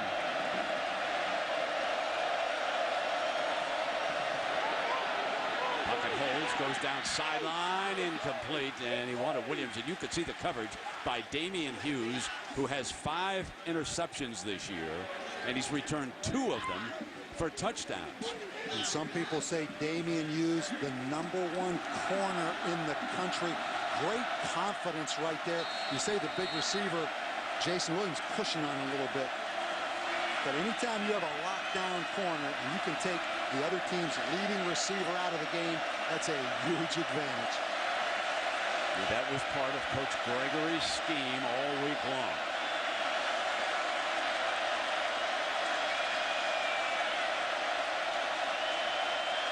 Williams with 2 catches for 18 yards, and there is Stewart, and a great tackle by Hughes.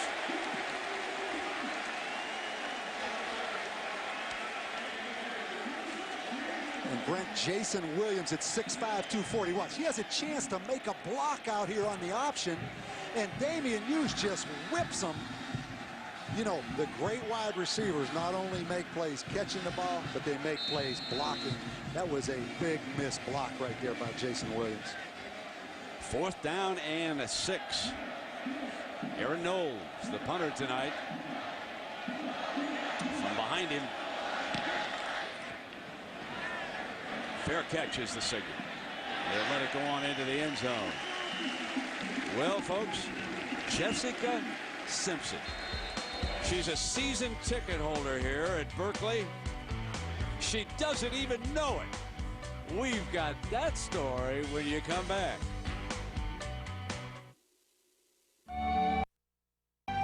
In navigating towards retirement, there are many courses you can take, and Pacific Life can help you reach your goals.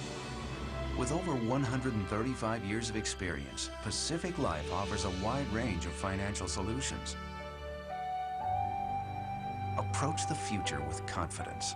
Ask your financial professional about Pacific Life. Pacific Life, the power to help you succeed.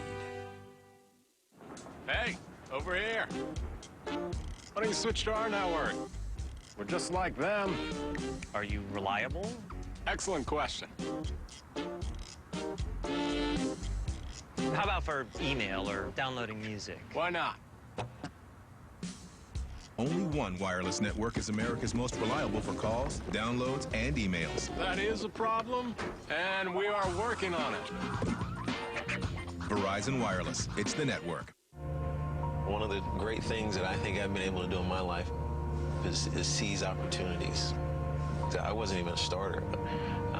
The guy in front of me got hurt, and I had a chance, and I took that chance and had a big day, and I was a starter ever since. And so opportunities are seldom perfect, but I've learned that if you're not ready for them, they may not come again.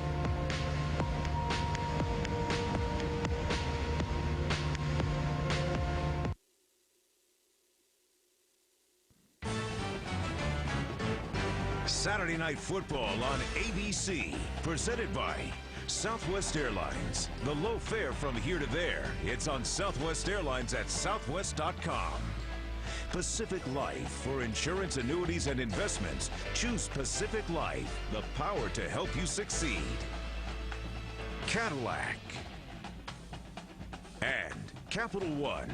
What's in your wallet? Well-known Telegraph Avenue here, and folks are talking college football these days around Cal. 72,516 sellout at Memorial Stadium. The Bears lead it 31-10, and here is Nate Longshore completing another pass. Now Nate Longshore leaves 2 tickets for Jessica Simpson for every game. I mean, you know, you start out with one little thing, and then before you know it, it becomes this big ordeal. But, I mean, if it's going to get her to come, I'm all for it. So, I mean, I do leave a couple tickets for her for every game in case she feels like swinging through Strawberry Canyon. If she comes, we'll show her a good time for sure. And, you know, maybe she'll decide she wants to watch a little football. He promised me he'd leave 2 at the Coliseum in the USC game. He's a good-looking guy. He's got no shot. None. She hangs with a completely different crowd. Well, wait. Maybe he'll be a first-round draft choice. I'm telling you, no shot. Is that a great story? It's wonderful. Well, what? You know, Jerry Glanville, my old buddy, who's assistant coach with Hawaii, he always left 2 for Elvis, right? Well, it's a better idea to leave 2 for Jessica Simpson than Elvis. I'll give you that. I'd say. 3rd down now, coming up. 3rd down and 4. For Nate Longshore and the Golden Bears.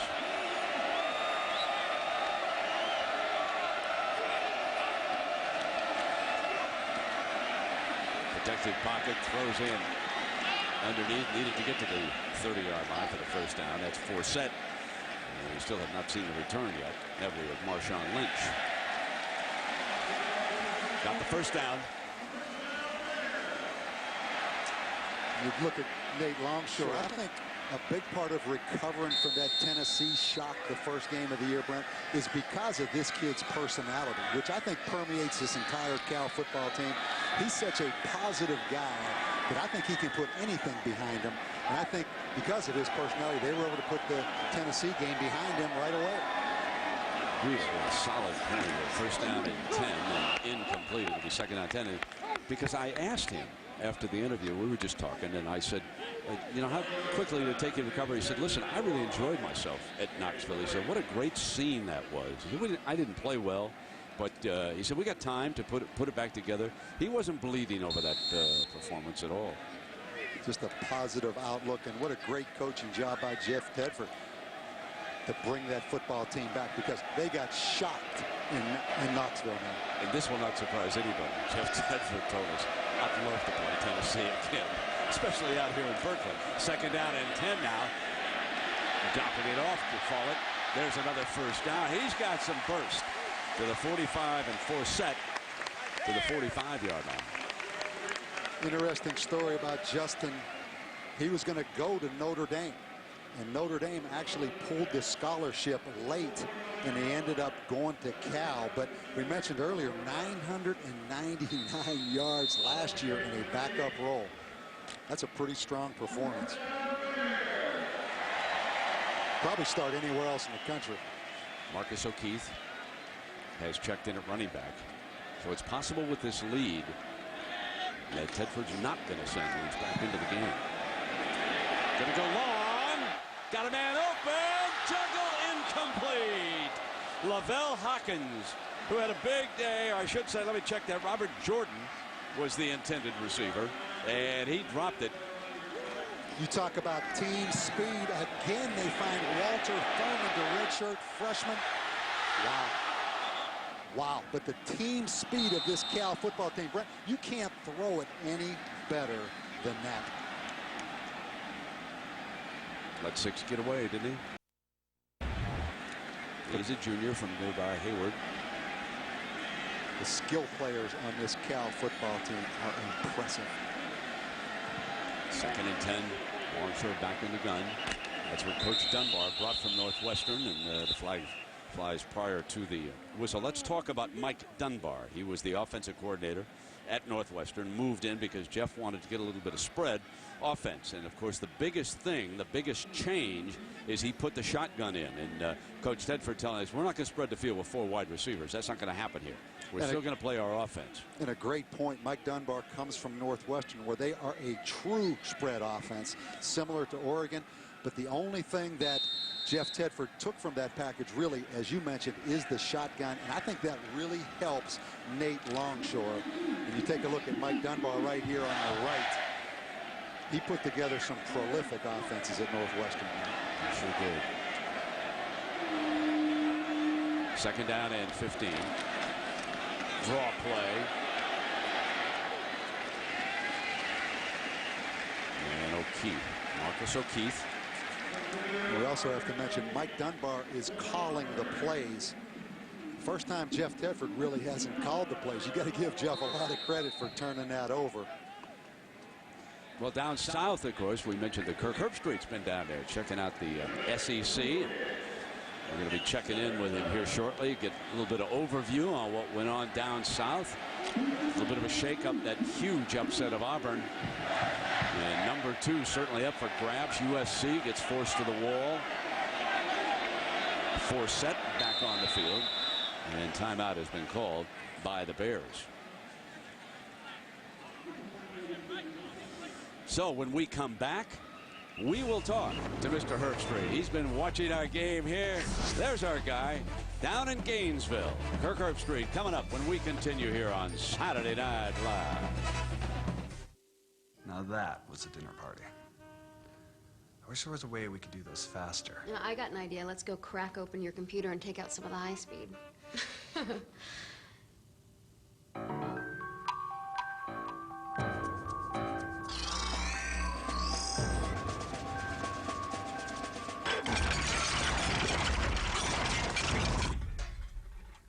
Holy.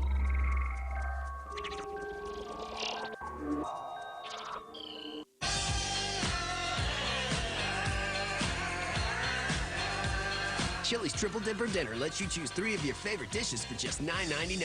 Southwestern egg rolls, Kentucky barbecue boneless wings, and more. Only at Chili's. Spice-alicious. On October 10th, this remote control controls your universe. Cool. Everything clicks. Your kid stinks. Click on DVD and Blu-ray disc October 10th. Doing anything this weekend? Yeah. With a 3rd down and a 31-10 lead. 3rd and 7 for Longshore and the gang.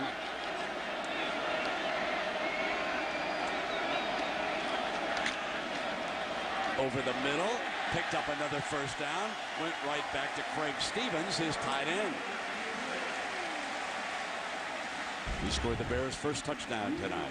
Craig Stevens, the big tight end, a great little head and shoulder move to the outside and then beat him back inside. Little pump fake by Longshore. Kid's strong in the pocket, Brent. Big, strong quarterback who just stands in there in the face of that pressure. First down and 10.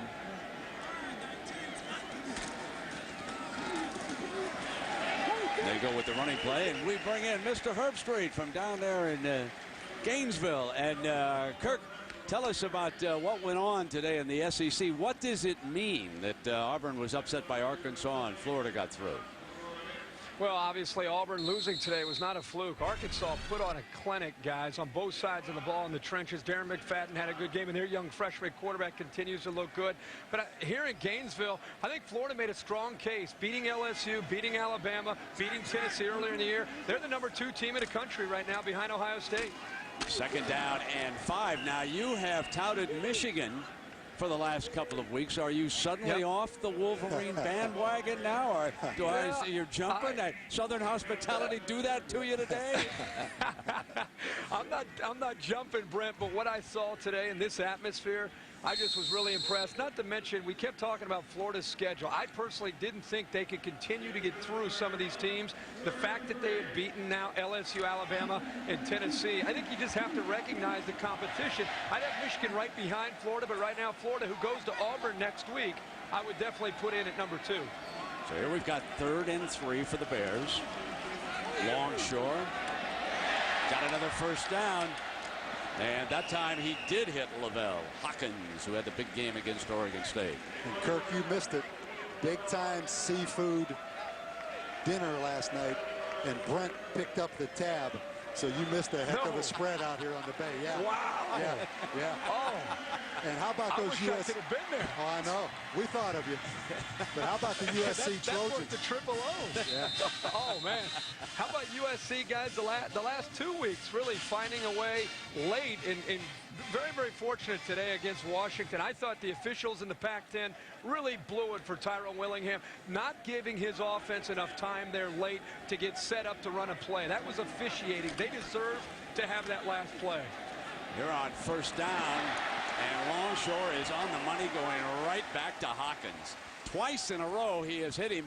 And Kirk, I know you had a chance to watch our game down there. What's your impression? Are you really surprised about what the Bears have done here? I know, because I watched game day. You were talking about Oregon. You thought they might pull it off here. Yeah, I thought there'd be more of a shootout. I thought Oregon's offense would be able to score against Cal. Obviously, Cal at night, you knew their fans would be fired up. Oregon's not been able to get on anything in rhythm offensively. But the thing about Cal is they are great on offense, but I think they're showing that they can play some defense tonight. But let's put Deshaun Jackson in the Heisman discussion. That guy is a player, and he's as good as there is in college football. Going for the first down mark that time, Justin Forsett. Bring the replay back here, and Kirk from Gainesville, take it for us. Well, they've been showing speed, and Coach Davies been talking about this, being able to bounce the ball to the outside. And even with Marshawn Lynch down, that's the difference this year with Jeff Tedford's team, is the depth that they now have. They can sustain a few injuries, and Forsett, who's really been coming on last year and even into this year, gives them that depth in the backfield and a nice tandem of backs that the Cal Bears have. But there's just too much speed on the field right now for Oregon to deal with. And Kirk, what impresses me the most, it looks like Cal's going to escape Lee Corso's double whammy. He picked them to win the national championship. They lose to Tennessee. Then I see he picked them tonight. I thought he gave them the kiss of death, and I think they're going to escape that, I think. Well, it's still early now. You know, he'll pick them to win forever. So there's still a chance that the Malokia Eye, as he says, could still come back to haunt him. You know, Kirk, mentioning the Heisman Trophy, there's a young man that I think has been overlooked, and he's really throwing the ball well, and that's Chad Henne up at Ann Arbor. I know we're going to see him next week at Happy Valley. Yeah. Well, I really have been impressed with how he's throwing. You know what, Brent, when you talk to the Michigan people, not only Henne, the way he's throwing the football, but the leadership. And I think that's been the biggest difference this year for Michigan. As a group, there's more continuity. They seem more determined. And I think Mike Hart running and Chad Henne throwing and the leadership, the intangibles are big key. And a reach back for the touchdowns, the young man who dropped it. Robert Jordan comes back after dropping a shirt the 6. Way to go, young Mr. Jordan. That'll make you feel good, Bobby. And again, the speed and quickness in the open field of these Cal skill players. And Brent, this is a totally different team than the nation saw in Knoxville the first game of the year. They put that game behind them, and I think they'll have a legitimate shot to unseat USC as a Pac-10 champion. Tommy Schneider will attempt the extra point. This is a very impressive California performance here tonight.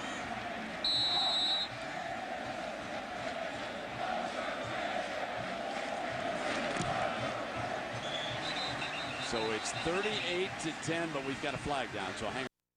And then we're going to be taking a look at the top 10 and see how it all shook out here.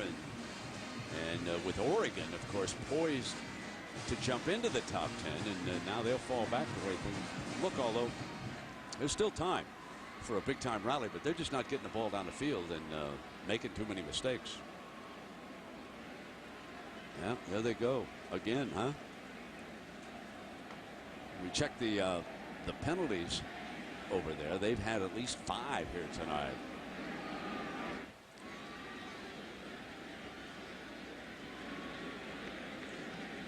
And take a look here, Coach.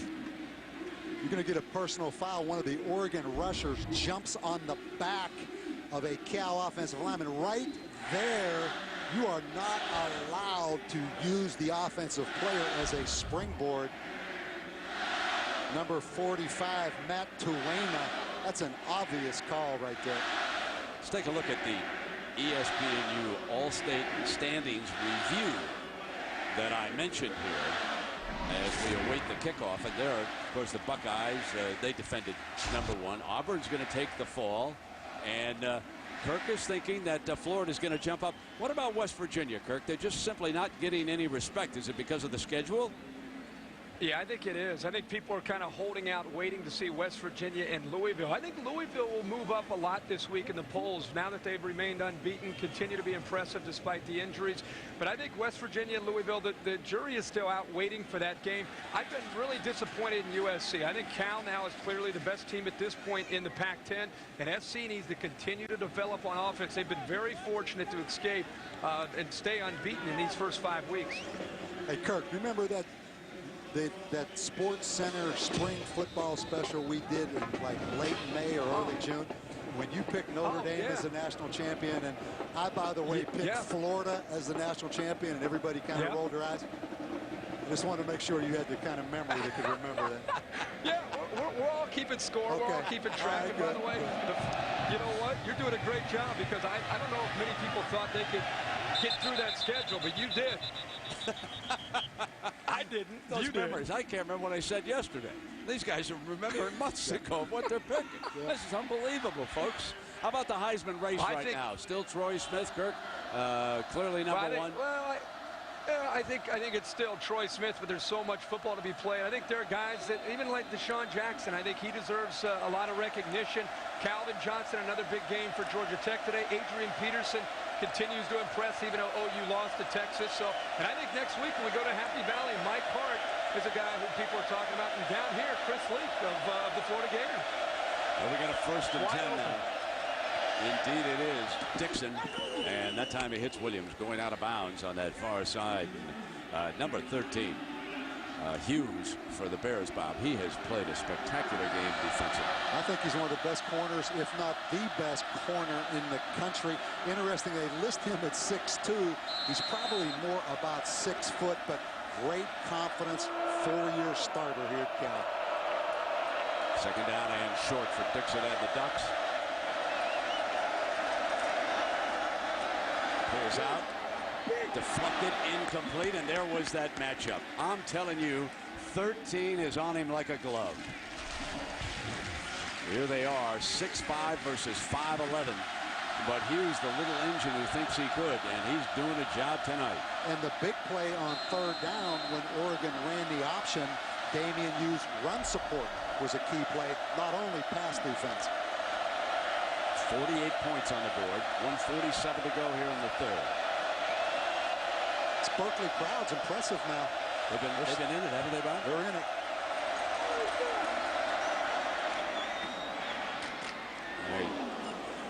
got it back into the hands of Williams that time for another reception.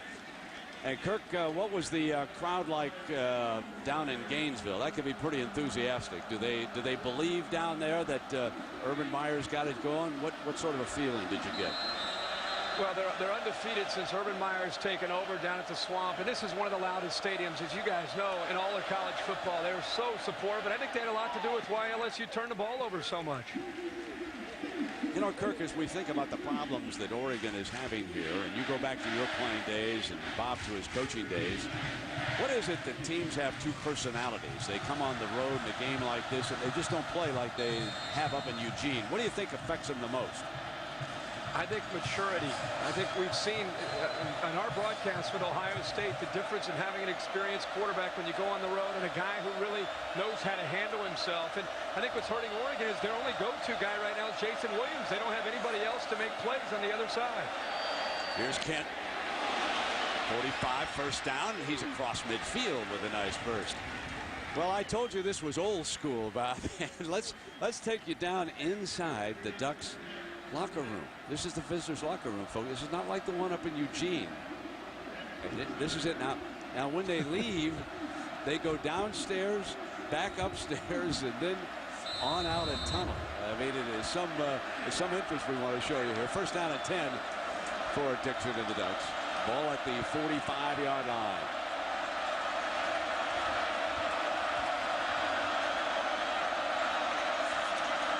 Option, keeping it to the 41-yard line. Now here it is, Bob.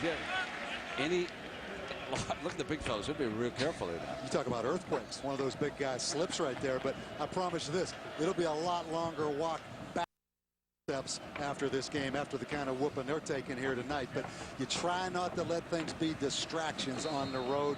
That is one of the worst visiting locker rooms I've seen.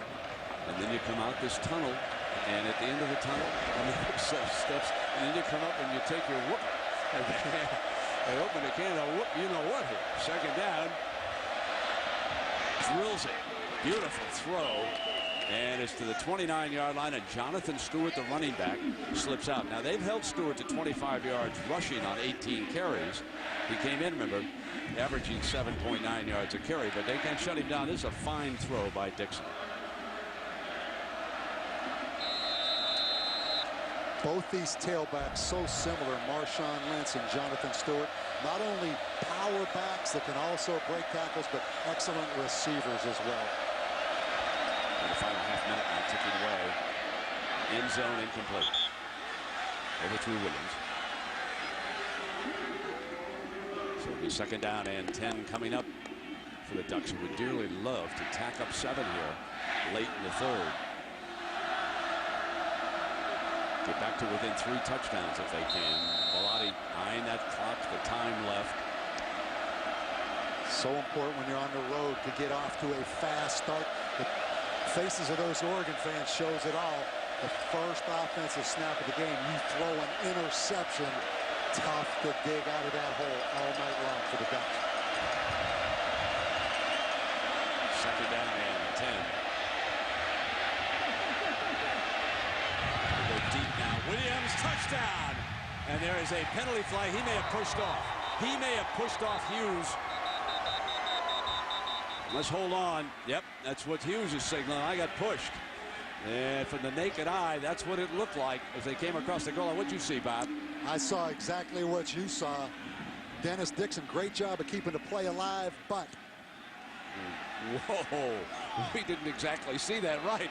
Damian, we were agreeing with you, but the vote that counts disagreed. Take a look, Coach. We're going to get a great look at it right here. Keep in mind, Dennis Dixon scrambles. Now it turns into a scramble drill. Wow.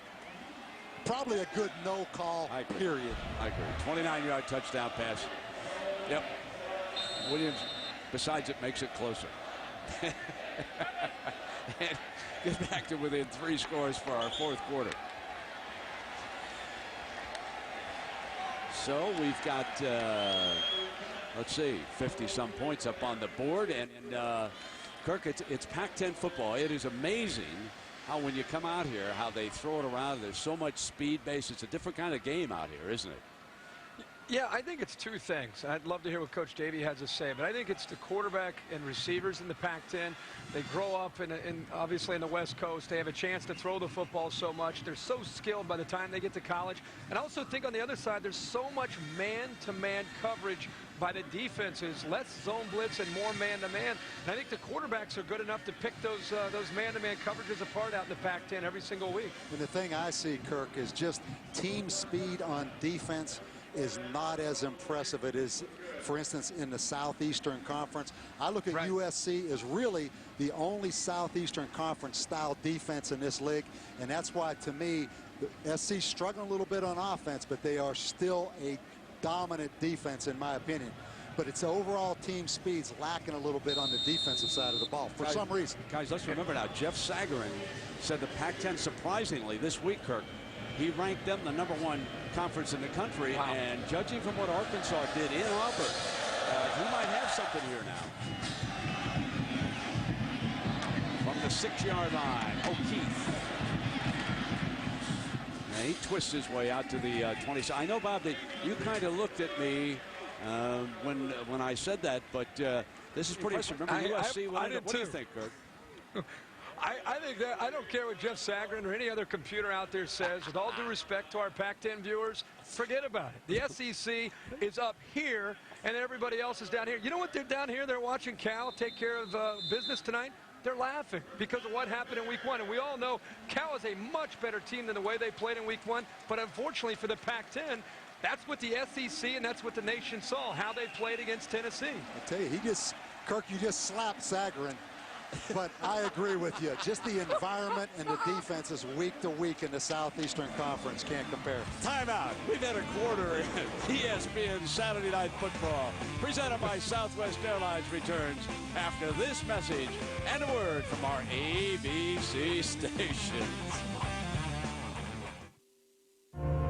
One of the great things that I think I've been able to do in my life is seize opportunities. I wasn't even a starter. The guy in front of me got hurt, and I had a chance, and I took that chance and had a big day, and I was a starter ever since. And so opportunities are seldom perfect, but I've learned that if you're not ready for them, they may not come again.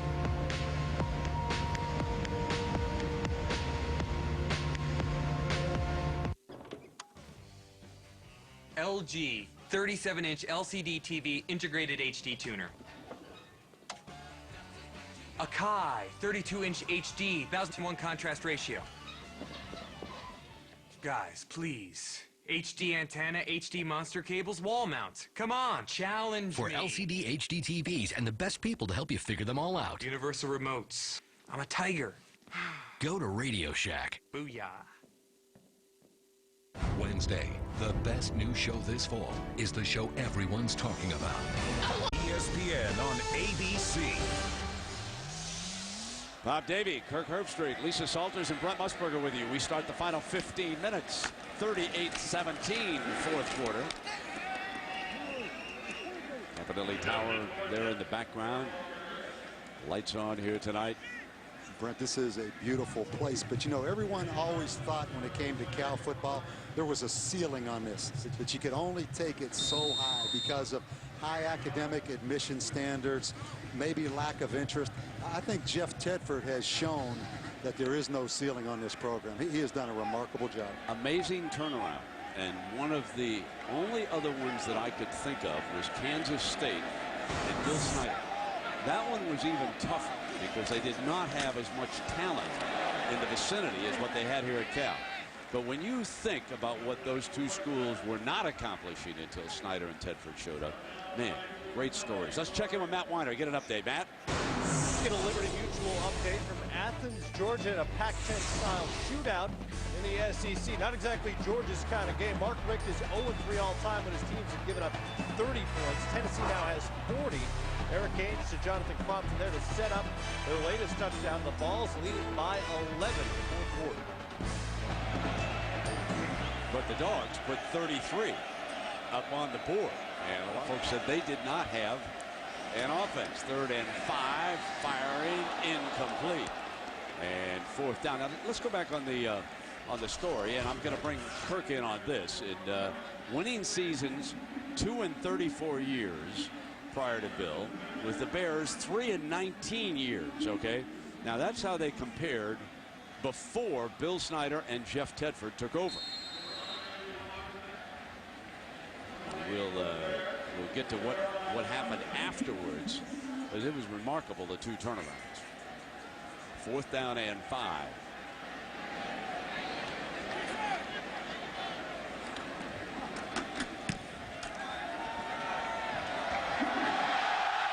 Johnson down at the 30-yard line. We'll get back to the rest of the turnarounds at California and Kansas State with Kirk Herbstreit when we continue here on Saturday Night Football on ABC. For the Oregon Ducks, who trail at 38-17. Dixon looking to get downfield. Throws deep to Kent. And it's broken up. Hicks was right there, Coach. Bernard Hicks starting because the starting safety Deku is out of the game, and you see the speed of Jordan Kent, but Bernard Hicks in great position right there on the deep ball. Really should have made that interception.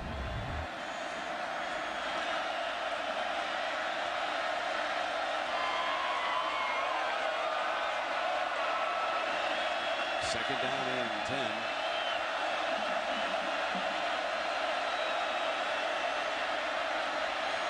Inside shuttle pass, and did he pick it off? They whistle it down and incomplete. And let's go back to that story we talked about, the turnaround. Let's bring in Kirk. What's your feeling about Kansas State and California? What Bill Snyder did, and now Jeff Tedford here, Kirk. Well, I think first of all you have to recognize Bill Snyder had one of the better turnaround stories I think maybe ever in college football. You have to put Barry Alvarez up there too. But what Jeff Tedford has done in this conference, in the Pac-10, being able to turn this program around now, and every single year they are now considered a Pac-10 contender. I think that has to be recognized. But can he continue for the amount of time that Bill Snyder was able to keep Kansas State competitive is the next question.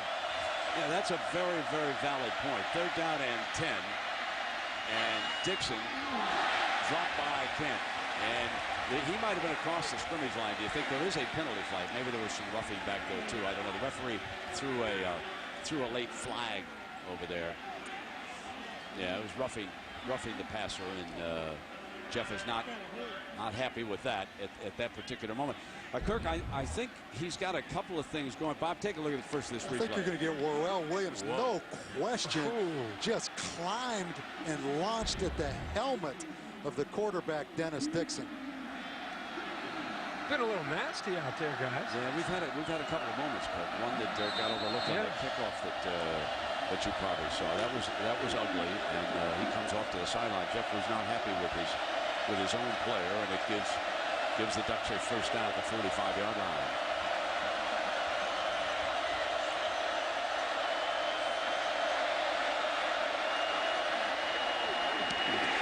Picked off.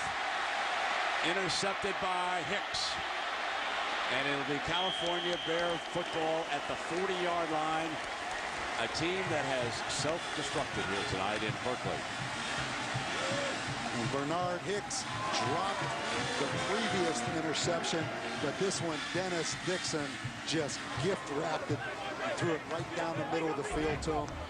You take a look at it, Dennis Dixon, a young quarterback, is going to be a good player, but Brent, not in a position when you get far behind where he has to throw it every down. That's not his game. When you put an option quarterback behind, Kurt, it is so tough to play catch-up, isn't it?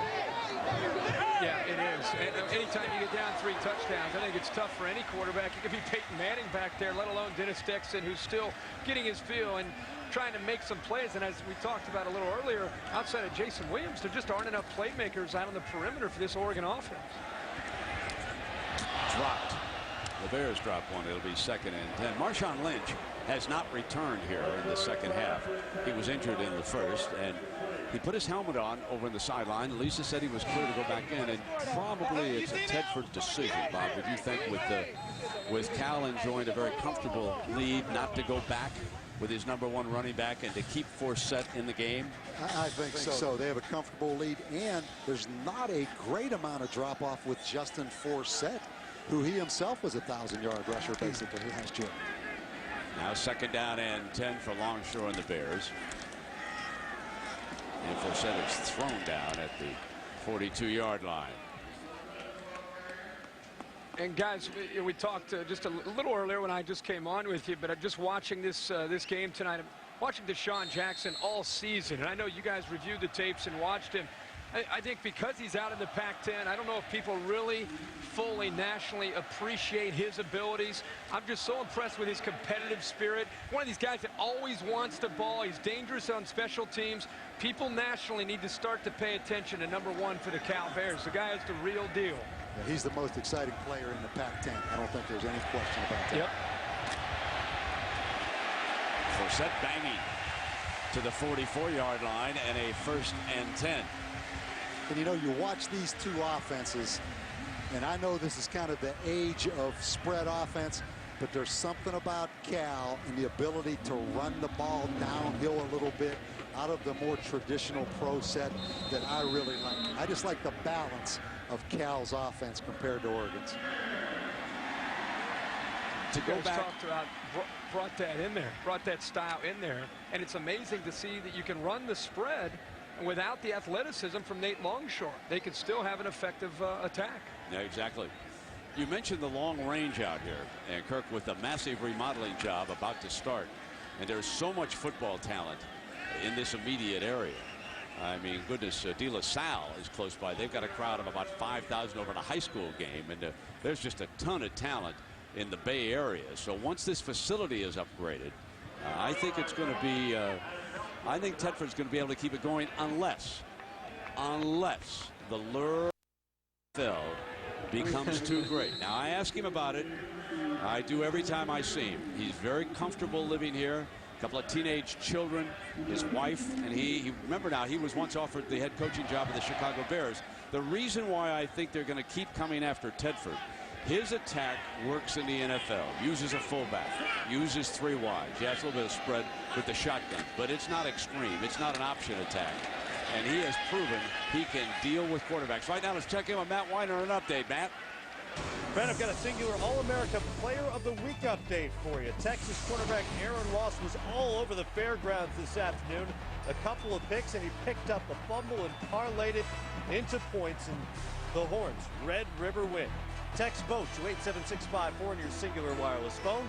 You can vote for a chance at a trip to the national title game. And Kirk, what'd you make of the Texas win in the Red River shootout over Oklahoma today?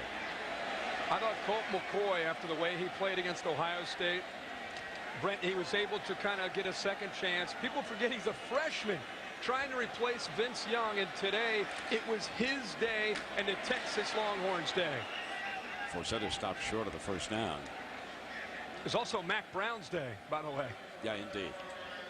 And then what about the demise of Florida State? Boy, oh boy, we witnessed that firsthand Thursday night, and no, I've been asked a lot about that the last couple days. Is it more about Florida State dropping down? Is it the ACC coming back up? I think it's a little bit of both. You don't see the athletic ability that was on Florida State maybe 7 or 8 years ago, and definitely the ACC, not only with Virginia Tech and Boston College and Miami, but the other teams in the ACC, the athletic ability. Now Florida State gets challenged every single week in the ACC because of the collective speed, and that's different for this Florida State team to deal with. If they're not ready every single week to play their best game, there's a shot they can go down. Yeah, the Bears have called the timeout, so we're going to take a break. And a reminder now, stay tuned for your late local news immediately following the game over most of these. We are back, 4th down for Nate Longshore and the Golden Bears of California.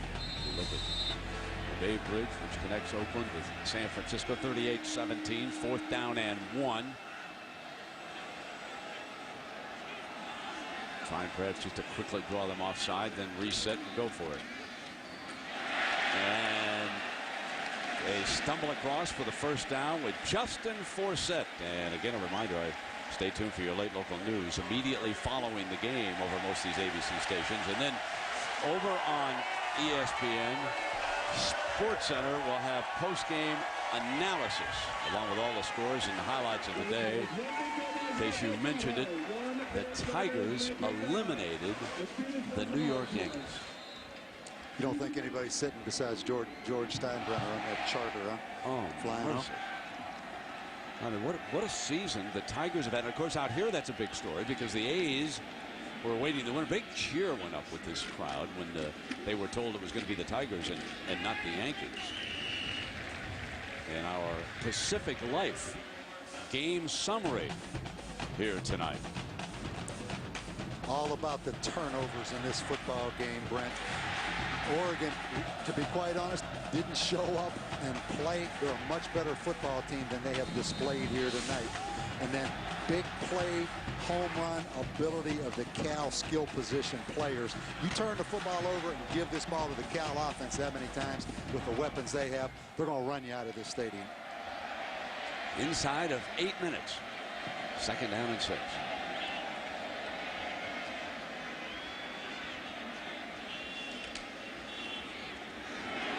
Come at the end around with Robert Jordan, short of the first down. Well, my spies tell me, Coach Davey, that Kirk Herbstreit has been nibbling pizza down there in Gainesville as we try to talk to him. So it's okay. He's clear now. And Kirk, we're gonna let you go. I know you want to spend a couple days back home, and then we'll meet up in Happy Valley. But in looking ahead now, what do you make of Michigan Penn State next week for us?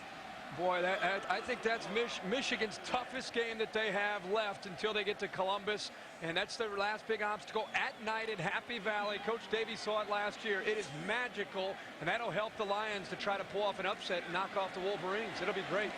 Absolutely. Looking forward to that, my friend. Game day will be down in Auburn first, and then Kirk will jet up to Happy Valley and join us. Justin Forsett moving the chains again as he has replaced Marshawn Lynch. And Kirk, thanks for joining us tonight.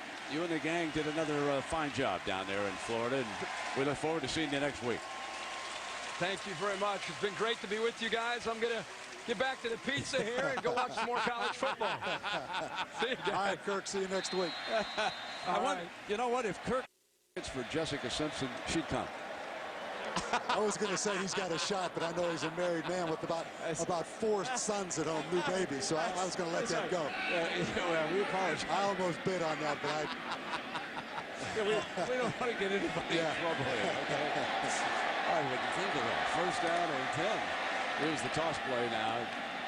Boy, the young backup looks good. Breaks free. Touchdown, Cal. Puts it over 60. I'll tell you what, Marshawn Lynch better get healthy, Glenn, and get back in that lineup. This guy is taking advantage of his opportunities now. He's had a 100-yard night, replacing Marshawn Lynch. 23 yards on the touchdown.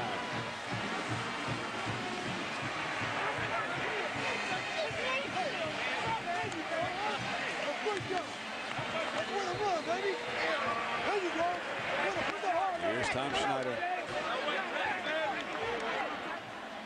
Some are watching this extra point rather carefully. Right down Broadway. It's 45-17. It's a Cal Bear kind of night in Berkeley. Not the hard hat. So the hard hat being presented.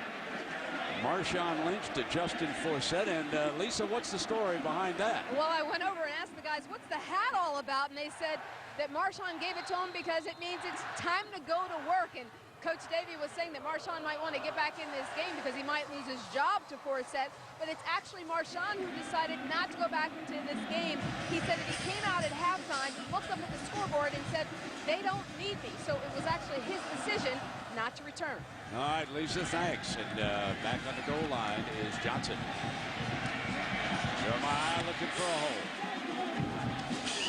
36. And a reminder now, Wednesday at 9, 8 Central, the all-new Lost. That's right before the 9. For the Survivors of Oceanic Flight 815, the real adventure is just beginning. Plan your escape, uncover the mystery, join the adventure. It's the hit series that's become a national phenomenon, and only on ABC. Lost Wednesday night, 9/8 Central Time. You look at this crowd, Brent. Jeff Tedford's first year, Cal sold 16,000 season tickets. This year they sold over 40,000 season tickets. So that puts the exclamation point on this turnaround here with Cal football. 72,516 in Memorial Stadium here tonight. Sellout. Dixon going deep to Kent, and he's got it at the 20-yard line. So Jordan Kent coming up big. He's the speedster on the outside. Bob, when you take a look at the scores since the Tennessee whipping, let's first watch young Kent here. Damian Hughes, the corner, gets a little distracted, loses focus right there, Brent, and let Jordan Kent to the outside.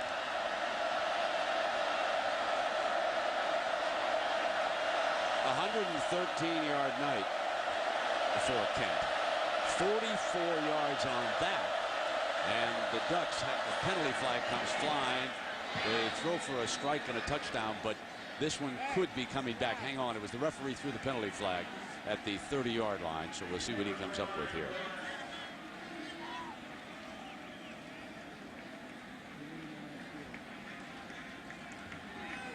Yeah, you can tell by the look on Bellatti's face.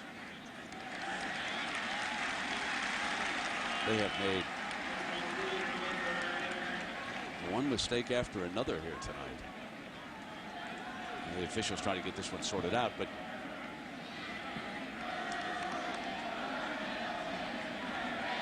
they called ineligible receiver downfield, but by looking at the formation, I don't know that that was the accurate call. I think the officials were just confused on this. That's a touchdown. That's a touchdown. That's the second time we've had a controversy. And the reason they were confused, Oregon lined up with 4 wide receivers on one side and only one on the other, but it was a legal formation, and all the receivers were eligible. So James Finley gets credit for the touchdown, making it 45-23. And started to close in on 70. Evenson, incidentally, we were told at the intermission, has replaced Paul Martinez. Martinez tightening up in the hamstring, the right hamstring a little bit, so that's why Evenson is kicking extra points as well as kicking off. Timeout. And this will be Luke Bellotti. He was the centerpiece of the controversy against Oklahoma. He kicked the onside kick, son of the coach, so he is on, and the Bears have the good hands people up. 10 people. He practices this every day for his dad. Over 10 it did. Battle for the ball. California saying that they speared it. And Moy picked it off for the Golden Bears. Maybe one of the most famous onside kicks in the history of college football, the Oregon-Oklahoma incident. Speaking of famous kickoffs, you're looking down at the field where the most famous kickoff of all time took place. Every time I come in here. And Rodney Gilmore here in the audience tonight, as part of the crowd, was on the field for Stanford in the Cal-Stanford famous kickoff return. When the Stanford band came on the field, later we've got a penalty, and but the trombone player later met him someplace. He came to a game that I was doing. The fellow who gets knocked down, and it's just. You know what? Let's take another look at it. Let's look and listen. Harmon will probably try to squib it, and he does. Ball comes loose, and the Bears have to get out of bounds. Rogers along the sideline, another one. They're still in deep trouble at midfield. They tried to do a couple of... The ball is still loose as they get it to Rogers. They give it back now to the 30. They're down to the 20. Oh, the band is out on the field. He's going to go into the end zone. He's going into the end of the Bears. have won. The Bears have won. I know that some Stanford folks turned away, but that is an all-time, man. First down and 5 here. And the Golden Bears, impressive, very impressive here tonight. Let's take a look. We have focused in on the USC game, November 18th. But before that's Washington State. Washington will have to come here. So will UCLA down to Arizona. What do you make of what they've got left? I think dead aim at USC because their offense is so good and so explosive. I don't know if they're a great defensive team, Brent, but they are a great offensive football team. They can run the ball. They have depth at running back. They have 3 excellent wide receivers. And Nate Longshore just gets better and better each week. Were you surprised here tonight? I know you were disappointed in Oregon's performance, but were you surprised in the positive side for Cal, Bob? Surprised they played defense as well as they played defense. You know, Oregon came in here the number 4 offensive team in the country. I know they self-destructed a little bit, but I like the aggressiveness of Bob Gregory's game plan defensively for Cal. Yeah, for the Ducks, they'll live to fight another day. They're tough up there in Eugene, and disappointing night, but they're still 4-1. Again, a reminder now, just as soon as we wrap up the final 4 minutes, your late local news will be over most of these ABC stations, and over on ESPN. SportsCenter will have post-game analysis along with scores and highlights. You're going to want to see the controversial pass interference call against Minnesota in the overtime game against Penn State. They'll run down the entire top 25. The SEC was turned upside down because Auburn was beaten by Arkansas. Remember USC, that little discussion that we had earlier about rating the Pac-10 number 1. You cannot look past USC's win in Arkansas. That was a big game. Nor can you look past the fact that Cal stumbled in Knoxville. But Cal has bounced back. USC still unbeaten, pushed to the wall by Washington today.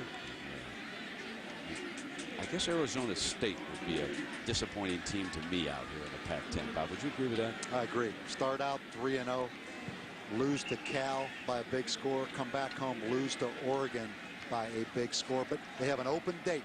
Maybe a chance to get back together before they go to USC. Not quite sure that they ever recovered from that quarterback controversy that beset them just before the season started. Those things can be kind of jarring. And here on the pitch now to Justin Forsett, just short of a first down. He's a junior out of Arlington, Texas. So that tells you something about Tedford's reach in terms of recruiting and bringing players into Berkeley. You know, we haven't talked much about Jeff Tedford and his staff. Obviously, Jeff Tedford coached at Oregon as the offensive coordinator, but he has, I think, 4 full-time coaches on his staff with Oregon background. And Brent, I think about 15 support staff members from Oregon on his staff. Let's take a look just exactly what you are talking about here. Let's take a look at the California Ducks, if you will. There's the head coach, the defensive coordinator, wide receivers coach, linebacker. Look at the rest of the fellows. Director of football operations, strength and conditioning, video coordinator, 2 football managers, recruiting assistant, and Ron Gould, who was a player at Oregon, now the running backs coach. I actually asked Jeff if this has created any tension, because that's a whole lot of folks to be bringing down out of Eugene, and he said no. He said that the wide receivers coach, Ferrino, his wife was living down here, so he was glad to come down. The rest of those fellas, they were elevated to exactly. You know, Bob Gregory, for instance, comes here as the defensive coordinator. He was the linebacker coach at Oregon, went to year. So yeah, reading inside of that as we look at Bob Gregory, it was promotions for even the guys that were the equipment men. Assistant equipment guy at Oregon has a chance to be the head equipment guy at Cal. But don't underestimate what a big win this is just personally for Jeff Tedford to put this kind of whipping on Oregon. 4th down and 1. Bears keep the ball, pick up a 1st and 10, and little Justin Forsett has been a tough hombre and some after the whistle wrestling. And I'll tell you what, the little running backs in this country, let's think about the little guy Garrett Wolf at Northern Illinois. Same style. The little running back at Rutgers, Ray Rice, I believe is his name.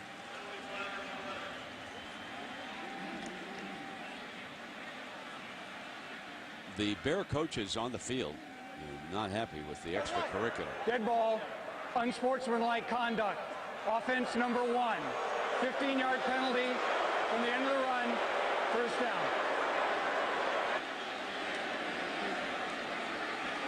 That's your guy still chirping right there, Deshaun Jackson. You wonder why he's in the game this late, but the offensive leaders from Cal, certainly Nate Longshore, on fire since the Tennessee game. I don't know if he played his best game tonight, but he played well enough. Forsett is a weapon as the backup tailback. Could probably start for most schools in the country. And then Deshaun Jackson, I think the most dynamic player in the Pac-10. But Brent, why is he still in there? It's 45-24. Get him out. He had that 64-yard punt return for the touchdown. Some of those youngsters, you know, they slip back on the field. They substitute themselves back in. Not sure I wouldn't take that tailback out right now, too.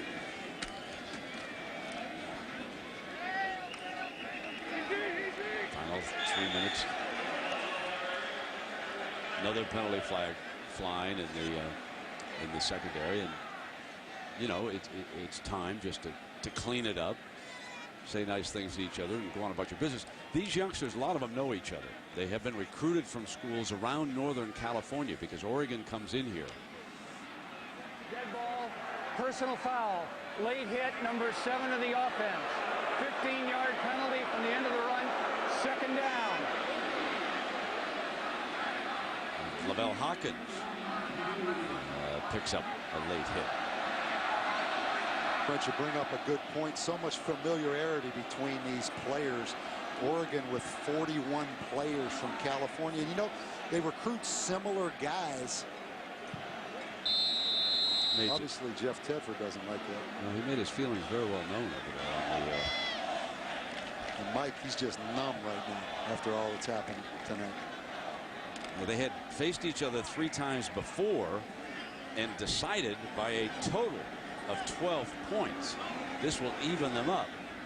Bellotti will have won twice in Eugene, and now Jeff Tedford twice down here. Here he goes. He explodes to the 13-yard line. Justin Forsett, who was recruited out of Texas, gives him a 1st and 10, having a career night. 48 more yards. And you talk about running straight downhill north and south, untouched. We have to give credit to this Cal offensive line. But I'm going to tell you what, Marshawn Lynch, get healthy over there on the sidelines. This guy right here, he may not give that job back. As you might expect, coming out of Arlington, Texas, his nickname here, Texas. And they raise him tough in Texas. And for Forsett, 164 yards, 1 touchdown. O'Keefe, who's not bad himself, the 3rd running back, now on the field. So we talked about recruiting here tonight, and let's check out where Oregon goes. You can see California, they come in for 41 of their players. 21 out of Oregon and over to Hawaii for 4. 90 players from 17 different states. And then look at the Bears. 98 from California. They get 3 out of Hawaii. They go up to Oregon for a pair and up to Washington. A lot of players from Hawaii in this game. A lot of Polynesian players. Both schools having success going to Hawaii and in America, Samoa, to get players. 140. This is coming to an end, and California's going to tack up another W. 5-game winning streak. And here's our Chevrolet players of the game. Jordan Kent for Oregon, 6 catches, 113 yards, and the quarterback for the Cal Bears, Nate Longshore, throwing for 3 touchdowns tonight and 189 yards. Remember, he threw an interception in the end zone. He just kept right on firing, used his weapons. There's Jordan Kent, son of the basketball coach. In recognition of their efforts, Chevrolet will make a $1,000 contribution to each university's general scholarship fund. Big win for California. 69 points on the scoreboard, 45-24. See what Jeff elects to do here on 3rd and 6. Now Keith, 35 seconds.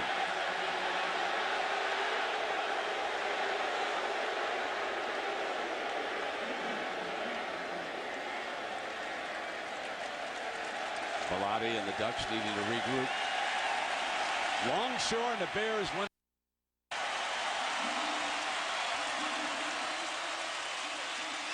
They step it up big time and run to the logo, and now some of the players drifting over to shake hands with each other.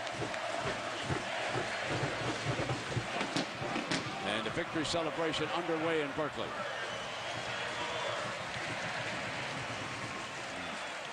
Let's go down now to Lisa. Just right here. Nate, you came over to the sidelines to me twice during the game to say I told you so. Tell the folks at home what you meant. I did not do that. That's a myth. She's making that up. I didn't say. All I said was our defense was going to show up to play. That's what I said. Now, even the guys up in the booth late in the game said they were surprised by how your defense played tonight against that high-powered Oregon offense. So why were you not surprised? Going against them every day, we know how good they are. And when they come out to play, I mean, they're the best around. So, you know, my hat's off to the defense. They did an outstanding job. Now, with Marshawn Lynch on the sidelines with that hurt leg, how easy did Justin Forsett make your job tonight? He's the man. I mean, we got 2 running backs outstanding, 3 running backs outstanding. More so than that, we got an offensive line that dominated tonight. I think they showed that. I was very impressed. We moved the line of scrimmage all night long, and that's that's all you got to do to be successful. Now, lastly, it's not official, but I don't think that Jessica Simpson made it tonight. Are you going to be okay? That's all right. Well, there's more games. There's more games. All right. Congratulations, Brent. All right, Lisa.